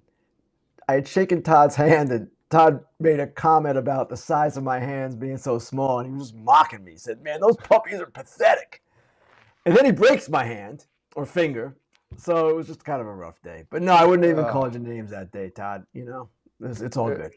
You're so professional, Ken. You are you're so professional. All right, hey, hold on. AJ, let me tell you the rest of the story. You'll love this. So I finished the game. It was a Fox game, and it was right at the end of the year, and wild card seeding, I think, was at stake. It was Reds and Pirates, 14 or 15, somewhere in that range. After the game, they take me to the Pirates clubhouse. They were the visitors. This was in Cincinnati. The Reds doctor had gone home. The Pirates doctor stitches me up. I needed 10 stitches in their training room. And he's throwing alcohol on it. And I got to say, it hurts. But Justin Morneau, Canadian, former hockey player, guy who's broken probably 100 fingers, is sitting on a table on the other side of the training room watching this whole thing. And I couldn't say a word. I had to sit there and just like that. it was really funny. I mean, it wasn't funny at the time, but it was funny in general. I think it's funny. I think it's funny. That's messed up. Hey, AJ, got hurt. AJ, Carol Langley came in the clubhouse, and she was there with me. She's a producer at Fox, by the way. And she kind of sat in the training room with me and helped me get to the hotel and all that stuff. I have Carol on Saturday for my game on Saturday, so I know Carol. She remembers that moment. I'm sure she does. I'll have to ask her on Saturday about. Do you remember the time Ken Rosenthal broke his little pinky finger? He couldn't write stories for weeks. I think his pinky finger is like 4.5 inches long. It's really, really tough. It ain't great. You had good aim, Todd. You had very good aim. Thank you. Thank you very much. Did you send him something, Tom Father, after you did that? I didn't. I was, hey, man, I was a rookie kind of. I was 2 years in. It wasn't I didn't know what to do, man. I didn't know. I should have gave you a tweet at the time and said, I'm sorry. That's on me. My bad. I'll send you something now. You come to Jersey. No, it's okay. It's all good. The finger's fine. Well, you're living around here, so maybe I'll come see you. We'll get some dinner, and then I'll pass you the bill and leave. Say I got to go to the bed. No, Ken don't pay. Ken don't pay. Ken don't pay. Ken don't pay, Todd. No, that's why I'm going to say. Todd, you walk me right. Todd, I'll walk out. This is worse than the broken finger. You just walked me right into a whole bunch of heat. Ken does not pay for anything, no matter what. True. That is true. It is not true. When's the last time you paid for something? Hold on. Let me explain. I think I've explained this before. We've explained this. All right. I owe AJ like 8 dinners for services rendered. Certain tips that he gave me over the years, some that were better than others. I think when he retired, though, he blew me off. Whatever. I do owe him multiple dinners. Maybe it's 8, maybe it's 12. By AJ's count, it might be 45. I have no idea. But yes, that's true. Otherwise, though, I'm pretty good to pay anywhere. Yeah, exactly. It's just for you, AJ. It's just me. Yep. Yeah. Okay. He's holding it over your Ken, head. eventually we're going to do a game together. I don't know, somewhere if I ever get promoted to your level. And I'm making you pay. And I'm going to document it when you sign the bill. I'm going to make sure, and then it's going to go on my Instagram or my Twitter for all time. I will be happy to have that happen. But, AJ, usually when we do work together, it's Fox paying for all of us. True, Right? but True. I'm going to make Yeah. an exception. I'm going to call Judy Stop it. Boyd and say, listen, Ken is Stop buying. it. Do not approve his expense report. Thank you. Stop it. Judy said, leave me out of this. All right, let's show while Ken's here as we let him go the nice, pretty promo graphic too, because you covered this story, right? Recently on Fair Territory. Was it this week? Which story was that? The Todd father part, I'm being told? No? Oh, wait, hold on. Oh, last week. I can't remember. Last week, yeah. Yes, I think last week. I did. Okay, yeah. so more on that story. You can see right next to Ken. There's how you grab it. YouTube show, podcast, Spotify. Wait, before he Apple, the goes, whole who is deal. your dude and dork of the week? For You this gotta Dude of the listen to week. show. dude, Dude I of the don't week. have time. Well, yeah, but AJ's not watching. That's not nice. I'm making Dude him of the watch. week was Max Muncy. It was close call. Max Muncy, Adolis Garcia was in there. There was one other. I can't remember quite who it was. Oh, James Outman. Dork of the week, we have a 2-time winner 1 month into the season. John Fisher, A's owner. Oh, he's easy. He's going to dominate Dork of the Week. I mean, I hate to name guarantee somebody he'll win twice again. in a span of a month, but the first time he got it was for how bad the team was, and the second time was for the Vegas shenanigans. Yes, agreed. And I have a feeling it's not the last we'll be talking about him. So, Fair Territory, you can get it wherever you get your pods. And also, of course, the YouTube show is there live right now. Ken, great to talk to you. We'll talk soon. Thanks, guys. See ya. Awesome. We took some turns there Wait, today. what's fair territory? Stop it. Of course, you're going to say that too once he's off. And honorable mention, Commissioner Manfred. He can still too. hear you. I know. Definitely. Yeah, the commish got some Dork of the Week voting in there as well, which I think that was before the extra comments about how he basically, I'm paraphrasing, said, it was on Oakland, which I have heard that case from some. They're like, we've been trying to get this done for a long time. I'm like, yeah, but have you? Just saying about the A's situation. All right, let's get to Hot Corner. We're on good pace right now. Let's keep it hot. The Minnesota Twins did something that they had not accomplished in not 1, not 2, not 20, not 21, but 22 years. They finally broke the Pierzynski curse, and they defeated the Yankees in a season series. The last time they had done that, do you know? 2001. I was 2001. On the team. That's right. That was the Chuck Knobloch year when they threw all the damn hot dogs on the Well, field. they should do it again then, I guess. They also still have a 2-16 record against the Yankees in the playoffs since 2003. Last time they won a game in the playoffs against the Yanks. 2004. 2004. You're good. You're good. Byron Buxton was shocked to hear this news. I don't know how to put that in words. That's what, 21, 20? 22 years. 22 years. 22 years. I was 6. That's the last time we won? Season series. Yeah, this one felt extra good after hearing that then. I don't know. It's kind of like having that monkey on the back. I know we talk about it a lot over the past few years about, go to Yankee Stadium, play the Yankees, and it's always like getting that monkey. It feels a lot like that monkey is off the back for sure now. And if you listen to the pod, I recommend tuning into the YouTube show here just to see Buxton's actual reaction. He was like, holy shit, because he clearly didn't know that stat. So it had been a minute since the Twins were able to take down the Yankees in a season series. Good for them. So they take it. But Todd Father, did you guys pay attention to stuff like that? Yeah, yes and no. I guess I was more about a playoff thing. I was a playoff guy. How many times we beat you in the playoffs? But yeah, you would know. There's pieces of paper in the middle of the clubhouse you can look at, but is this something that you worried about? You'd see it and be like, oh, cool little stat. Do we want to be the team that lets it down? But maybe that's a little more music for the boys to get going. But not necessarily. I was big on how you do against in the playoffs, and you can see they don't do well against them in the playoffs either. So it is what it is. Yeah, the playoffs is the big thing. But what he said was, man, I didn't realize it had been that long since we beat them. Like he's talking. He's a Twin. He's deep in there as a Twin. But like the whole how many years back? They really do it in football because they don't play many games against each other. It's like it's been 20 years since they won a series. Well, this dude was 6 the last time.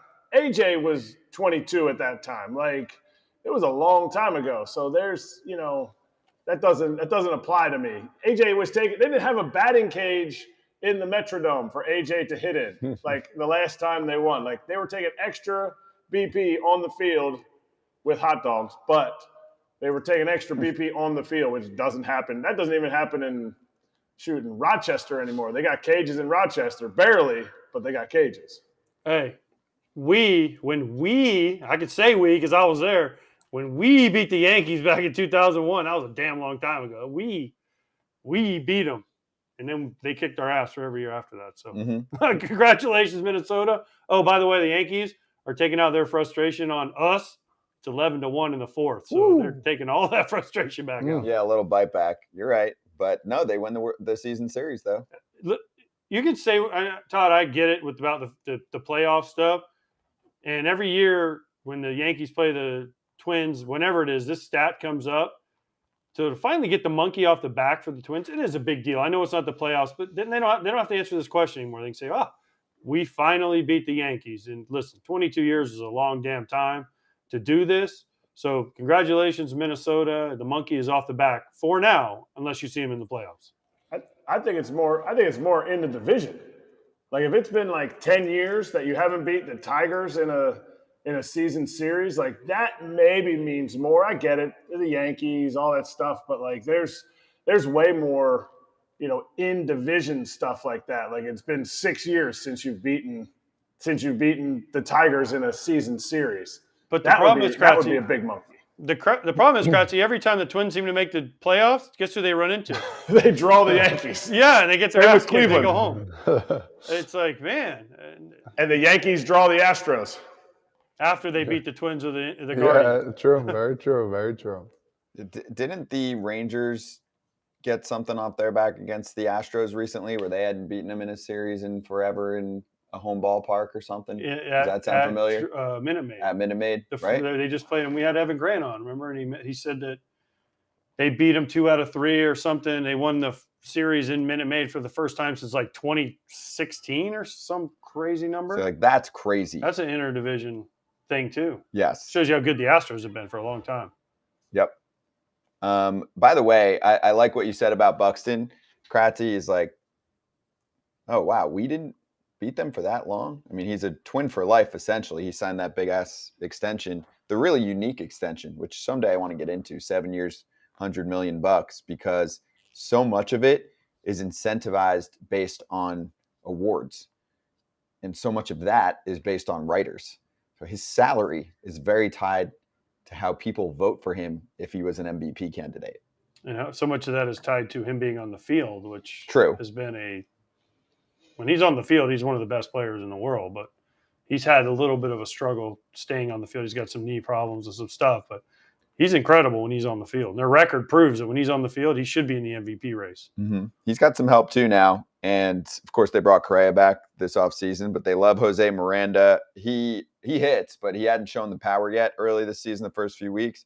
Just had his second homer of the day. I got him in the now. home run pool too. I'm up 2-0. Okay. But Miranda's joining the show tomorrow. He'll be on repping the Twins. He'll be on FT Live. Can we get him to sing Hamilton?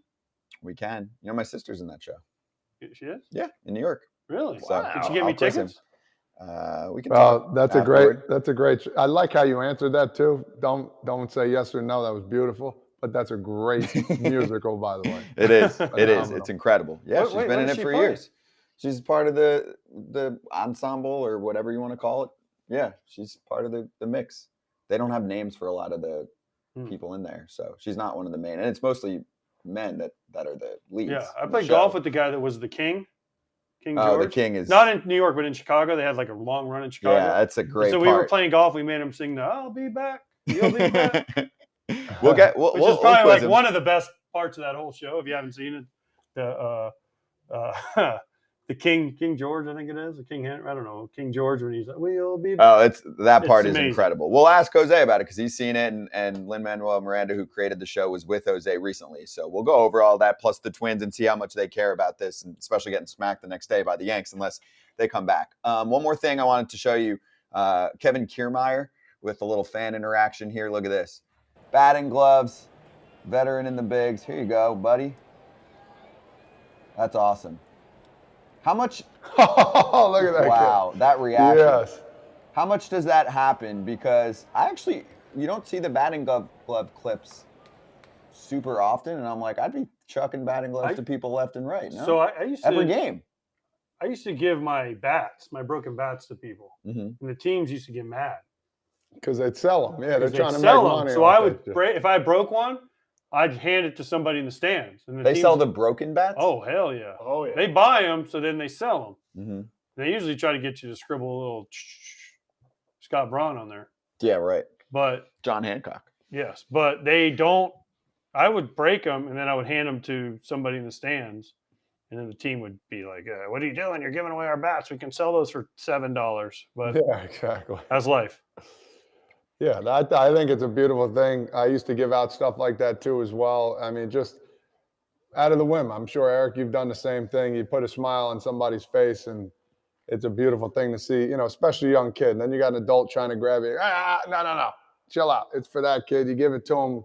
You make somebody's day, man. It's heartfelt, and it's very nice. You go through a lot of batting gloves. You go through a lot of batting gloves, and you're like, you could either just take them and throw them in the trash in the cage, or I played with a lot of guys that I started doing this too. Like, just take them up to your locker, keep them in your bag, and then, you just see them and you just give them to somebody. Especially the ones that are real dirty. You just can't like get that dirt out. So no, you need you're more. not washing them. You need more sticky stuff on your hands. You need a little more rosin. You ever did you guys ever get annoyed about the certain people in certain stadiums? It would always be the same people. Yes. And they'd say, "Can I get you're taking BP? Can I get your batting gloves? Can I get your bat? Yeah. Can I get your jock strap? Can I get your socks? Can I get dude? Shut up." Kratz has the famous invitation. Dude, you suck. Give me a ball. Yeah. Yo, AJ. Yo, you suck. It's my cousin's birthday. Give me a ball. I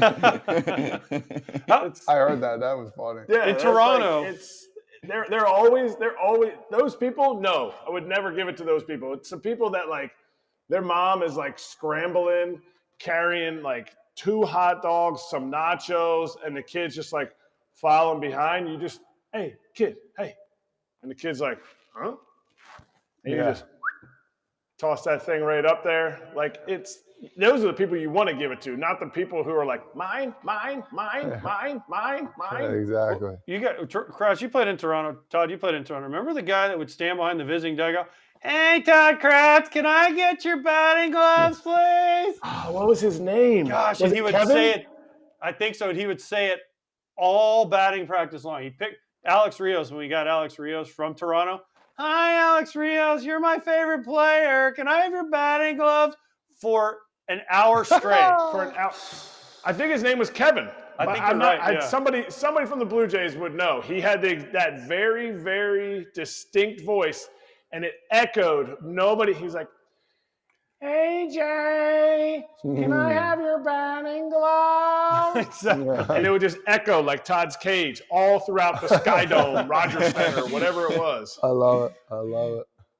Well, on that note, let's win some damn money. No, I'm not making my pick. No, I'm bringing on a special guest. Okay, now I'll make my pick when she gets to help make your pick or to criticize your pick. Lucy Burdge from BetQL is joining us right now. Time for our Daily Locks presented by BetMGM. Lucy, great to have you on. We're looking forward to having you on throughout the season and helping our guys out because they had some, maybe I could call it beginner's luck, and then it's been fade city. You just take whatever they're doing and go the other way. So how are you? And we're excited to have you help us out. Thank you for having me. We got you. Can you hear me now? Okay, perfect. Yep, we got you. Yes, I am thrilled to be here. Thank you for having me. I hope to help you guys win some bets this season. Hold on, you have no credibility with me, Lucy. You might be great at betting, but I did see where you tweeted the Red Sox are going to win the World Series. Yeah. So you lost all credibility already before we start. Yeah, well, here's the thing. I tweet that every time. I started this 2 seasons ago, and it almost worked in 2021 to manifest a World Series win. It did not work last year, and I actually stopped halfway through the season doing it because it was just too depressing. But I do every time they win. But last night, I almost didn't because it was that game was just a little disappointing, even though they won. So I'll keep doing that if they keep winning, but we'll hopefully get a win someday in the World Series again. Yes, good luck. Yeah, not happening this year. We'll see about that. Yes. Well, okay, let's focus on today. and Yes. making some money here. And I just want to start in this way. What are some tools that you use and some information that you gather when you're making your picks so that maybe our guys can tell some of the info that you're looking at? Yes. Well, I think experience-wise, you guys probably know better than I do about how to look at matchups and things like that. But what I do, of course, first is I go to BetQL.com and I look at what the BetQL model is saying about which matchups for the day, which teams they're predicting to win. But then I look at your standard pitcher-batter matchups. I look at recent records. I look at things like that. But guys, the biggest tool I love to use is vibes. And I go on the vibes of the day. Is this a Pete Alonso day? Is this a Shohei Ohtani day? Today, I think, is more of a Shohei Ohtani day than a Pete Alonso day. But I look at the vibes in recent games and things like that for the day. That's basically what steers me in the direction I go in for the day. And Lucy, how should these guys? Whoa! Vibes? I knew this was going to be good. She's making sure you're paying attention. I know, but here's my thing, Todd and Eric. Yesterday, the vibes were the Rangers are playing the Reds, and they blew a 4-run lead the night before. There is no way they could do it again. They didn't blow a 4-run lead. They blew like a 6-run lead in the 8th inning. So the vibes were all good, and then the vibes switched. So how do you know it's a Ohtani, it's an Alon? Like, vibe, help me out with the vibes. Vibes, it's just what you feel. But here's the tough thing about this is that Mercury is in retrograde right now. So that is not vibes, or it can be a little off sometimes. Sometimes vibes can change during a game, which is tricky. But, vibes tend to steer you in the right direction before a game a lot of times. It's just what you feel. You feel like, okay, this guy's going to go off today. This guy's going to hit a home run today. He's due. Those kind of vibes. Lewis, I love that because I'm a vibe kind of guy, and it usually steers in the wrong direction. But when you're right, you feel like you're on top of the world. I want to get to know you a little bit. Like, did you play sports when you were younger? What made you want to get into sports betting and overall just, nonstop sports, because this is what you do?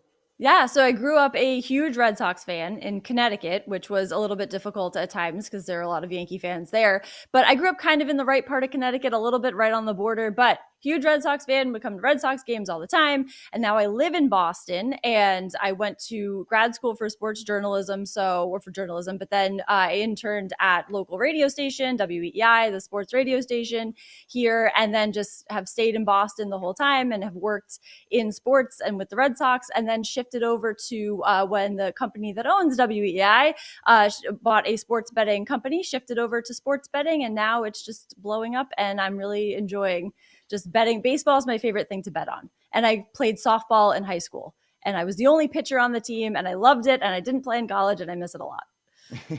Well, Lucy, before we get your picks, one other thing I wanted to get your insight on is these guys played. So my thing is, we can look at numbers, and we want to use that as a guide, especially for our catchers. No offense, Todd Father. They see a guy's pitch shape.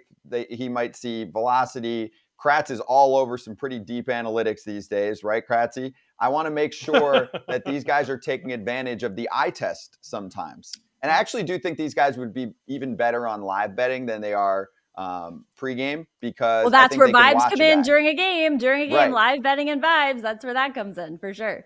So Kratzy, where do you think you can improve on watching these guys and actually being able to see pitchers and what they're looking at live and going, I don't like his stuff today. I'm going to fade him now. Where can I improve? Yeah. Everywhere. Awful, Lucy.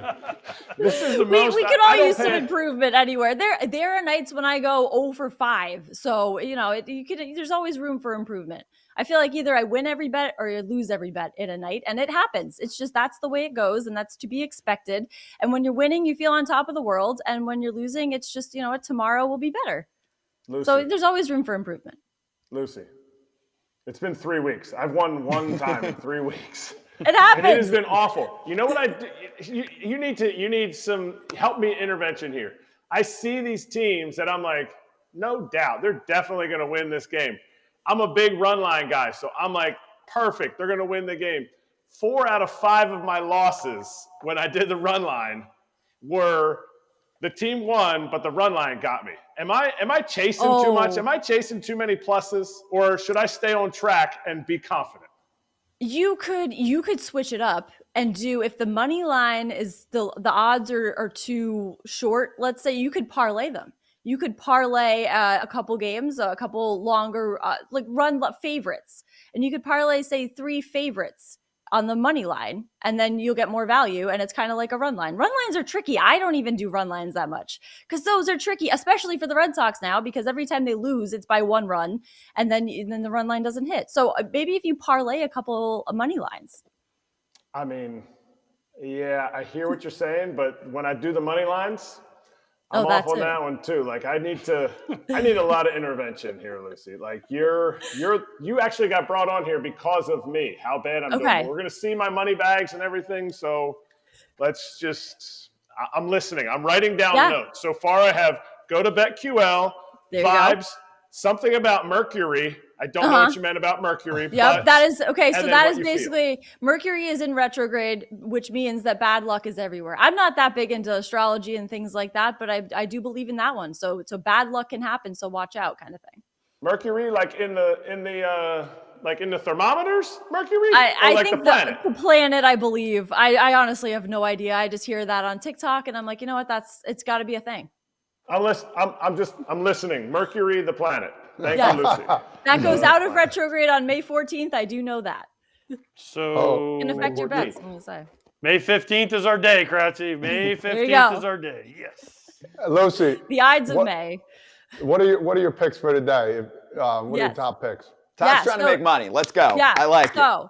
As I said, let's get right to it. It is a Shohei Ohtani day. So I like to think of this as my tuxedo play. It is a classic Shohei Ohtani over 1.5 total bases. I got this at BetMGM at plus 120. So there's a little bit of plus money for Shohei Ohtani, which is kind of rare when you think about it because he's just favored to do a lot of things.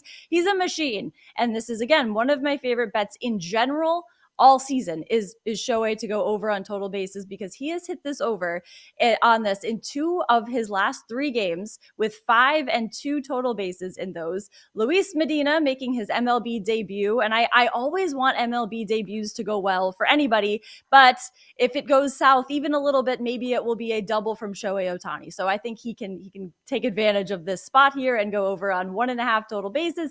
I also like Kodai Senga to have under 5.5 hits allowed, minus 155 against the Nationals. Kodai Senga has hit this under in 3 of his last 4 starts this season with 5 hits allowed in his last start, 3 hits allowed in his first 2 starts through 5.1 and 6 innings in those 2. And the Nationals are in the bottom half of the league in team total hits this season. So I think he can go under on hits allowed 5.5.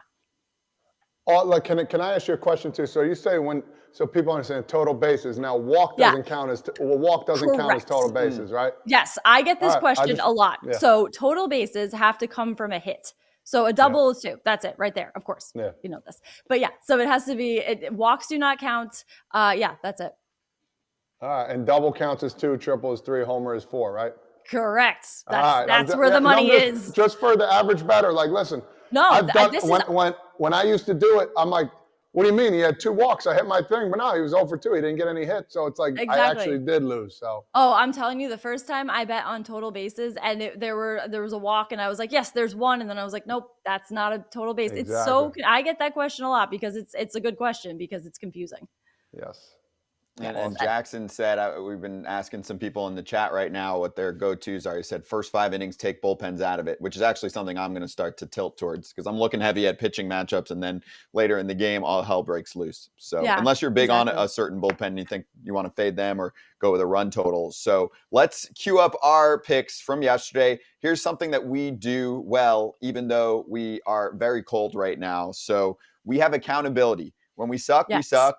Yep. And we say that. So yesterday we had a bad day besides Locaine, who dominated on his Charlie Morton over 5.5 K prop. Texas lost. Milwaukee didn't cover. Dude, Texas was up 6-1 in the 8th inning and they lost. Still lost. That's a rough Should have done first 5. I should have gone not pick Texas. Yeah, that's true too. My vibes were off. My Mercury was disengaged. Exactly. I got 8 risky. runs in a run line in a total game that went 5-3, and I needed 9+. So 4-9 AJ, 5-13 Erik. I'm 11-8, but things are starting to even out. Todd Father's 4-2, and now it is time for our BetMGM locks of the day. So, Lucy, do you want to play along? Do you have a separate one, or do Absolutely. you want to? Okay, you have a separate Oh, one. From the ones you I gave got us? more bets than you can imagine. So yes. Okay, you got one. We're gonna keep track. You're gonna play along as you're gonna join us throughout the season now. So what do you got? 1000%. Okay, Logan Gilbert. It is also Logan Gilbert Day. And yesterday was supposed to be Logan Gilbert Day, but he was pushed back to today. And I like him to go over 5.5 strikeouts. We're going to run it back because I did give this out yesterday. Then he was scratched. So giving it out once again here, over 5.5 strikeouts, excuse me. He was scratched last night because of his back spasms. And he said he probably could have gone. So I have no concerns for him to pitch tonight since he was moved to tonight. And he's hit this over in all 4 of his starts this season, over 5.5, with 28 total strikeouts, 7, 6, 7, and 8 strikeouts in those 4 starts. So I like him to go over again tonight against the Phillies. Nice. Okay. Todd Father, stay hot. I'm going, you brought up the Nationals and Mets, Kodai Senga, who I have as my rookie of the year. Yes. I'm going to do, I guess it's a bigger alternate money line bet. I'm going Mets -2.5 at +150. I'm betting 300 to win 450. So that's my lock of the day. Love that. Mm-hmm. Going heavy tonight. Well, I'm telling because you know what? You know why I'm going heavy? Because I'm not on all the time. So I'm trying to raise my money a little bit. I'll still be 4-3, much better than a bunch of catchers that caught pitchers. But we're not going to call any names. Well, the thing too, if you're above 500 in betting, that's really good. No matter what, how far above 500? Above 500 is good. Eric and I are very close to 500. 2 Jersey guys are both above 500. So Thank you. Well, I'm tailing you, Todd, except mine is, I got the run line for the Mets too, but mine was only -1.5. So it's a little bit of a different thing. I don't have as much confidence as you do, but I'm taking the Mets -1.5. At -105. At minus, yes. I mean, but I didn't see the -2.5 because you got to keep. There was like 80, 90 more bets. You got to click on the button on the bottom. So yeah, I can show if you. you click all bets or all wagers. Yeah. I did click on that. And I kept scrolling. Yeah, but also, do you want Mets by 3? Because knowing your luck, if you go Mets 2.5, they're going to win by 2. Should I take them at 2.5? I would stay at 1.5. Screw Todd over. No, I'm not gonna. I'm not gonna do that to you, Todd. You thought your bet was cool. Wait till you hear this. Yeah, no, I'm not. I'm not gonna do that to Todd. I'm not gonna do that to Todd. I'm gonna take the run line -1.5. Kratzy? All right, this is like ripping a Band-Aid off for me. I got the under at 8.5 in the KC Arizona game. It's Zach Gallen Day versus our guy Yarborough. Going to come out, little lefty versus possible Cy Young candidate early on here. Got some low runs going under 8.5. Please, Mercury. $200. Scott, $200. Scott, you're like me. I just wrote over D-backs game. Yeah. So I'm good. my entire life savings. Awesome. All right, I'll Let's finish go, up man. here. So I'm actually going to fade Logan Gilbert. I'm okay. He can strike out the world today, Lucy. I'm fine with that. I just think the Phils bounced back from a 5-3 loss yesterday. I think their offense has been streaky, but I like the lineup a lot. And they are very tilted on hitting right-handed pitching right now. They're not great against lefties. So I think they're going to get to Gilbert and also to the Mariners bullpen, which is not as good so far as it's been in the past in terms of stuff. And I blame a lot of Andres Munoz being out right now on that. I mean, that eliminates an inning or two where you get shut down. So I think Taijuan Walker holds down the fort. So I'm just keeping it simple. Money line. It's plus $100. Like you said, Gilbert's coming off being pushed back a day with the muscle spasms. So gave up a couple homers last time. You're taking on Philly. I think this team's going to bop some homers. So we'll see what happens. And I got to read here, and then we got to go over our home run picks. Oh, wait. What? We got home run picks. I know, but I have a question. It's Call Your Shot Wednesdays. Oh, I know. Give me 1 sec, and then you can ask sorry. your question. I have a question, a big question. Let me do the read. Okay. This is how I do my job. BetMGM players who place the $25 anytime MLB home run prop bet wager get a $10 bonus bet to use on any MLB games for existing BetMGM sports users. You do this in 3 steps. You log into the app. You opt into the MLB Call Your Shot Wednesdays and place a wager either pregame or live in the amount of at least $25 on any MLB game. Then you get a $10 bonus bet to use on any MLB game. Always bet responsibly. Gambling problem or concern? Call 1-800-GAMBLER. Let's make home run picks. You want to ask your question first? What's your No, we question? can do the home run pick. Okay. My question is not a baseball question. It's about other gambling stuff, and I'm going to ask her when we're done. Okay, fine. Home run picks for me. I'm going to stay on my game. I'm going to go Brandon Marsh. He crushes right-handed pitching.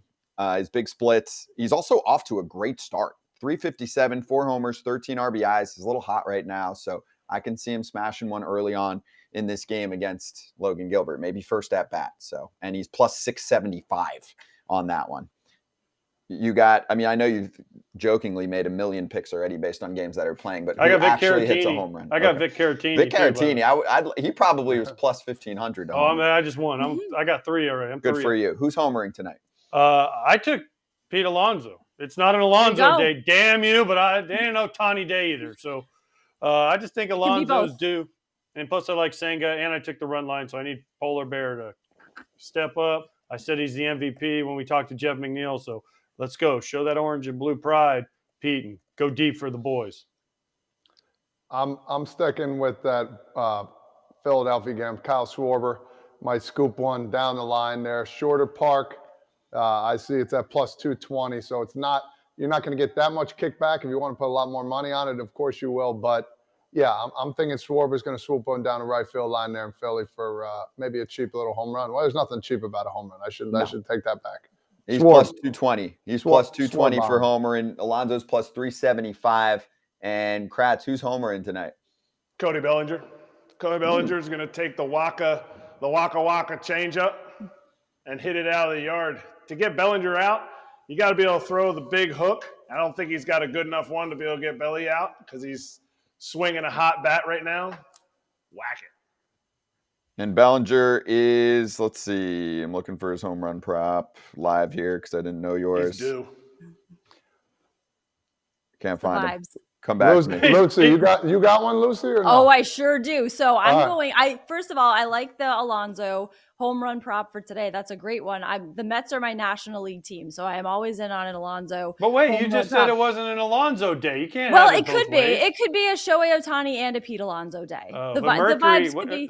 Does that mean Venus has to be aligned with Mercury and then the Earth and then Mars and then all Yeah, like it could be any planet that says it. It's like, you know what? Actually, it is an Alonso day. It decides. And then it rotates around that idea. But I am going with my official pick is Ian Happ to hit a home run plus 525 against Michael Wacha because in 11 career at-bats, Happ has against Michael Wacha. He has 4 hits against him, 3 of which were home runs. The other one was just a single, but he could just have a home run today. I like him to hit a home run today. Vibes are high for Ian Happ to hit a home run. I like it. And we have some breaking news from Todd Father. Go ahead. You know. Breaking news. Yeah, about Belly. What happened to Belly? I think he's on paternity leave. He is. That's why he's not listed. So maybe somebody needs to do more research into this. You said he's due? He's due. I thought he was He doing many. Definitely went deep. I thought it was Muncie. I don't know. I tried. They all were. Yeah, they all are. There's like 4 Dodgers and Bellinger. So whatever the day was, I think someone said July 4th. If you live in LA, you're pregnant. Did you say Taylor? I thought you said Taylor. Yeah, right. I wish I did. No, Belly. It's 100% geeked me on it. So I really like your Ian Happ pick. So yeah, there you go. Take every good. time I had the like Alonso one. Pick, yeah, we'll go with Ian. Get on that. All right, he's talent. Good. You fixed it. Thank you. That is too good. That's a great way to end this. Thank you. Lucy. No, wait, before she goes, I do have a question. Oh, yeah, the question. You do all sports, Lucy? Pretty much. So I do. I basically baseball, football, basketball. Those are the big 3. Okay. So to say, Do you do hockey NFL? too. Little, yeah, NFL, a little bit of hockey, mostly Bruins when I do hockey though, because that's the one I know the best. I'm in a pick'em league, NFL pick'em league with a bunch of other baseball players. I'm gonna be all right. I like it. 5 games a week against the spread, big money involved. So hey, if I DM you, make sure you remember. Absolutely. I'll be looking for that slide. Oh man, just said DM you. He don't even know what it means. It means I'm gonna shoot her a thing on Twitter and she's supposed to answer back. Yeah, I'm done. Absolutely. I'm done. one could look at it my that way, God. or you can just ask her when she's on the show. She's Yeah, gonna be but on here. in the Yeah, middle but- of November, she might not be on. My I'm done. DMs are open. Don't worry about Yeah, okay. Whoa. We're friendly here. Whoa. Perfect. Listen, the show's over with. That was great. That's it. That's it. Let's make AJ some damn money. Lucy, Please. Thank you, thank Lucy. you so Scratching much. me. Great, Lucy, thank you. great debut. Let's win some money tonight. Great Ian talking Happ. to You guys you. are Ian gonna Happ. win. Let's go. We're gonna win money tonight. Let's go. Let's go. Let's go. Hap homer time. All right, next Oh. up. Out of the Parks game of the night. So we're going to try this every once in a while, locking in on one game in particular. And nobody touched this betting wise. So let's just talk about this as normal humans. The Miami Marlins taking on the Atlanta Braves this evening. And our friends at Out of the Park Baseball do 162 simulations to tell us what the results of this game would look like. And there you go, at OOTP 24, available now. They said Atlanta won 97 out of 162 matchups in this one. And the home run totals were pretty lopsided, actually. It's got Atlanta homering about once per game, Marlins under that. And when you look at the pitching matchup here, and hey, I've been burned by little Sandy Alcantara action before, so I understand what's going on here. But it's Sandy against Bryce Elder in Atlanta. Do you think it should be tilted that heavily? You would think it's that. just weird because this is a game I looked at when I was like Braves, Marlins, you think, but then you see Sandy, so I think it scares you a little bit just because of the Sandy factor. That's what I'm so saying. good. Wouldn't you think that they it would be more slanted favored? towards the Marlins? Yeah. Yes. Especially with a young guy pitching. But Sandy's hasn't been vintage Sandy quite yet this year. And on the road, he's struggled a little bit more than at home. So I see why. And listen, Out of the Park Baseball knows way more about simulations than I do. Yeah, well, and Atlanta's favored. I mean, they're minus 155 on the money line. I know. It's weird. It's strange because of the now, if you would have said anybody but Sandy was pitching for the Marlins, I think that's a better line. But because Sandy, you're thinking, man, maybe this is a way to steal some if you take the Marlins, but we don't. We didn't. Neither did Lucy. Out of the Park didn't. So Yeah. they think the Braves are taking this, and Acuna was the most heavily favored to homer. No surprise here. I mean, he also actually should get his due as an MVP candidate right now, Kratzy. I mean, just as much I know we mentioned Nimmo and Pete Alonso, but I mean, Ronald Acuna Jr. looks back. I know you guys were like, I don't know. We'll see. Maybe you guys were. I was. Hey. They weren't. I was more like, hey, we'll see. Like I gotta see him do it. I mean, 13 bags. I think he just stole his 13th last night. Like, Yep. he's looking good. But like back to the whole betting thing, like with running these simulations. Obviously, they have their algorithms and stuff. But to me, and maybe this is where I'm going wrong. Like on a serious note with the whole gambling thing, like who profiles as a batter that's going to be able to hit Alcantara well? Alcantara throws a lot of strikes. The Braves do chase a lot, but they mash balls in the zone. Like, so statistically, for me, obviously Bellinger's, he's having his wife's having a baby. So that's, that's out the window. But for me, I look at stuff like that. I look at stuff. What does the guy's stuff have? Because he's going to face him twice. And then I'm like, you know what? I think that's where Alcantara is going to face guys 3 or 4 times. And I don't know that, he throws enough breaking balls for Acuna to hit. I think he throws a lot of fastballs, and I think he's going to have a tough time with Alcantara because if Alcantara throws one inside, Acuna is done for the series, done for the game, and he can back him off there. So to me, like I look at that matchup, I'm like, I think he's going to get, I think he's going to get Acuna before Acuna would get him. So, Kratzy, are you saying the Marlins win this game tonight? I can't say that because I don't want to prove outside the. I don't Go for it. Come on. They're our sponsorship, man. I don't want to piss on. No. I want you to butt heads when you need to butt heads. I don't. Let me think about if they're going to win. I think Alcantara's going to do well. I think Alcantara's kryptonite has been. Yes, he's been slow this year, but he's had to face his Phillies. He has struggled against the Phillies. And when you're only 3 or 4 starts in, and one of the teams you struggle against, I don't know if they got something on them. I don't know what it is, but they mash him. and his velo seems like it's right where it should be. So I think Alcantara's going to have a great game. The Marlins can't touch the ball, so it could be a low-scoring game. I like the under in that game too. So the person that helps me with my bets thought that was a good pick too. So I went the opposite ways to make sure that that person is correct. Great Top stuff. Father, what do you think about the Marlins so far this season? Not playing terribly, but we don't have a lot of faith in their offense. Yeah, they show these spurts, these hot spurts, and they come up like, all right, well, maybe they're doing well, and then in the beginning of the season now kind of fading off a little bit here, or tailing off. Sorry, but I don't know. I don't know. I don't see much after Sandy Alcantara. I think he's a great pitcher. I think he's going to have a great day. But for some reason, the Braves at home, they just find ways to win games. Is it going to be a close game? I think it'll be a close game, but he's going to have to go 9 innings, and I don't know. I think the Braves win this game too, even though he's pitching. Marlins can't score any runs. No, they can't. That's the big problem. No.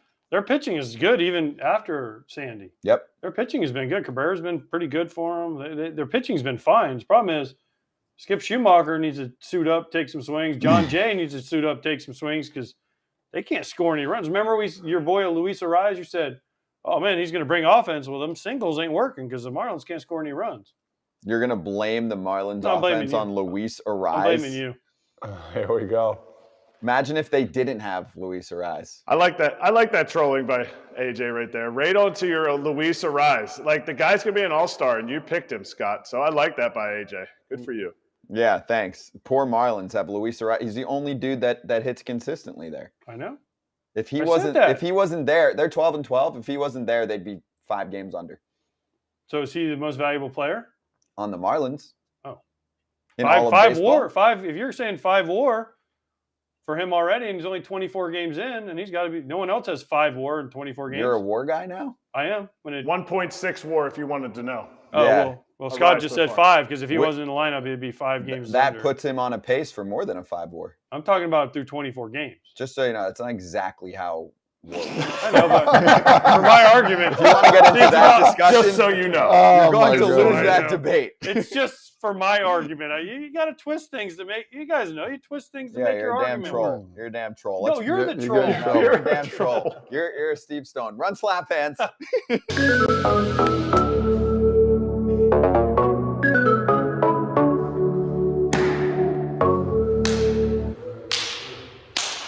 AJ's just jealous because he's not part of slap hands and probably never will be. That's okay. I'm Kratz okay with hats. That. He's got the red today. What do you got? What do we got? I love that. Before I do the Kratz hats, though, the question for the panel is, who hits more home runs this year, Luis Arraez or Jose Abreu? Hey, that's personal, Todd Father. You gonna take that? Wow. I just looked it up. He doesn't have any. Wait, that was Todd's pick for home run champ. Let's not forget. It was. You're gonna get really hot. Really hot. Well, that's really cool, AJ. You're so cool, man. Show us the damn hat, man. Yeah, show him the hat. I picked this one out for Todd. Todd saw it a lot. Another one. This was the Indianapolis. This is another Indianapolis Indians hat. I'm getting to the end. I'm realizing I'm getting to the end. Not of my life, maybe my betting life, but yes, of my minor league hat. So it's going to start being big league hats. But this is Indianapolis Indians in the beautiful big league AAA city of Indianapolis. If you want to put an expansion team somewhere. By the way, I also had Bo Bichette as my home run pick to click. Stop so that's it. like 4 or 5. No one thinks it's funny. Oh, by the way, Luis Arraez hitting .444 and his on base is about 51%. So, love it. According to AJ, do better. I'd like. No, to I see didn't say that. Aren't you doing a Marlins game this weekend? Saturday. Please get me a selfie with Luis Arraez. Okay. And tell him that he needs to do better because he's not hitting 500 I'm going to say Scott anymore. Braun said you need to do better. No, Scott Braun is very much in your fan club because I feel like he is playing a different game from most. So tough to strike out. The dude gets on base, and the Marlins need to clone him. If they had 9 Luis Arraezes, they'd be the Pittsburgh Pirates, best team in baseball right now. Boom. Buy some merch. AJ's not wearing a hat tomorrow, so he'll mail it to you if you go to foulterritoryshop.com. Plumber, happy birthday, brother. 05 World Series champs. One swing, only at bat. Game-winning home run, Game 3 in Houston. Killer Bees. See ya. Aaron Judge, happy birthday. Jose captain. Miranda from the Twins and John Heyman on the show tomorrow. We will see you then.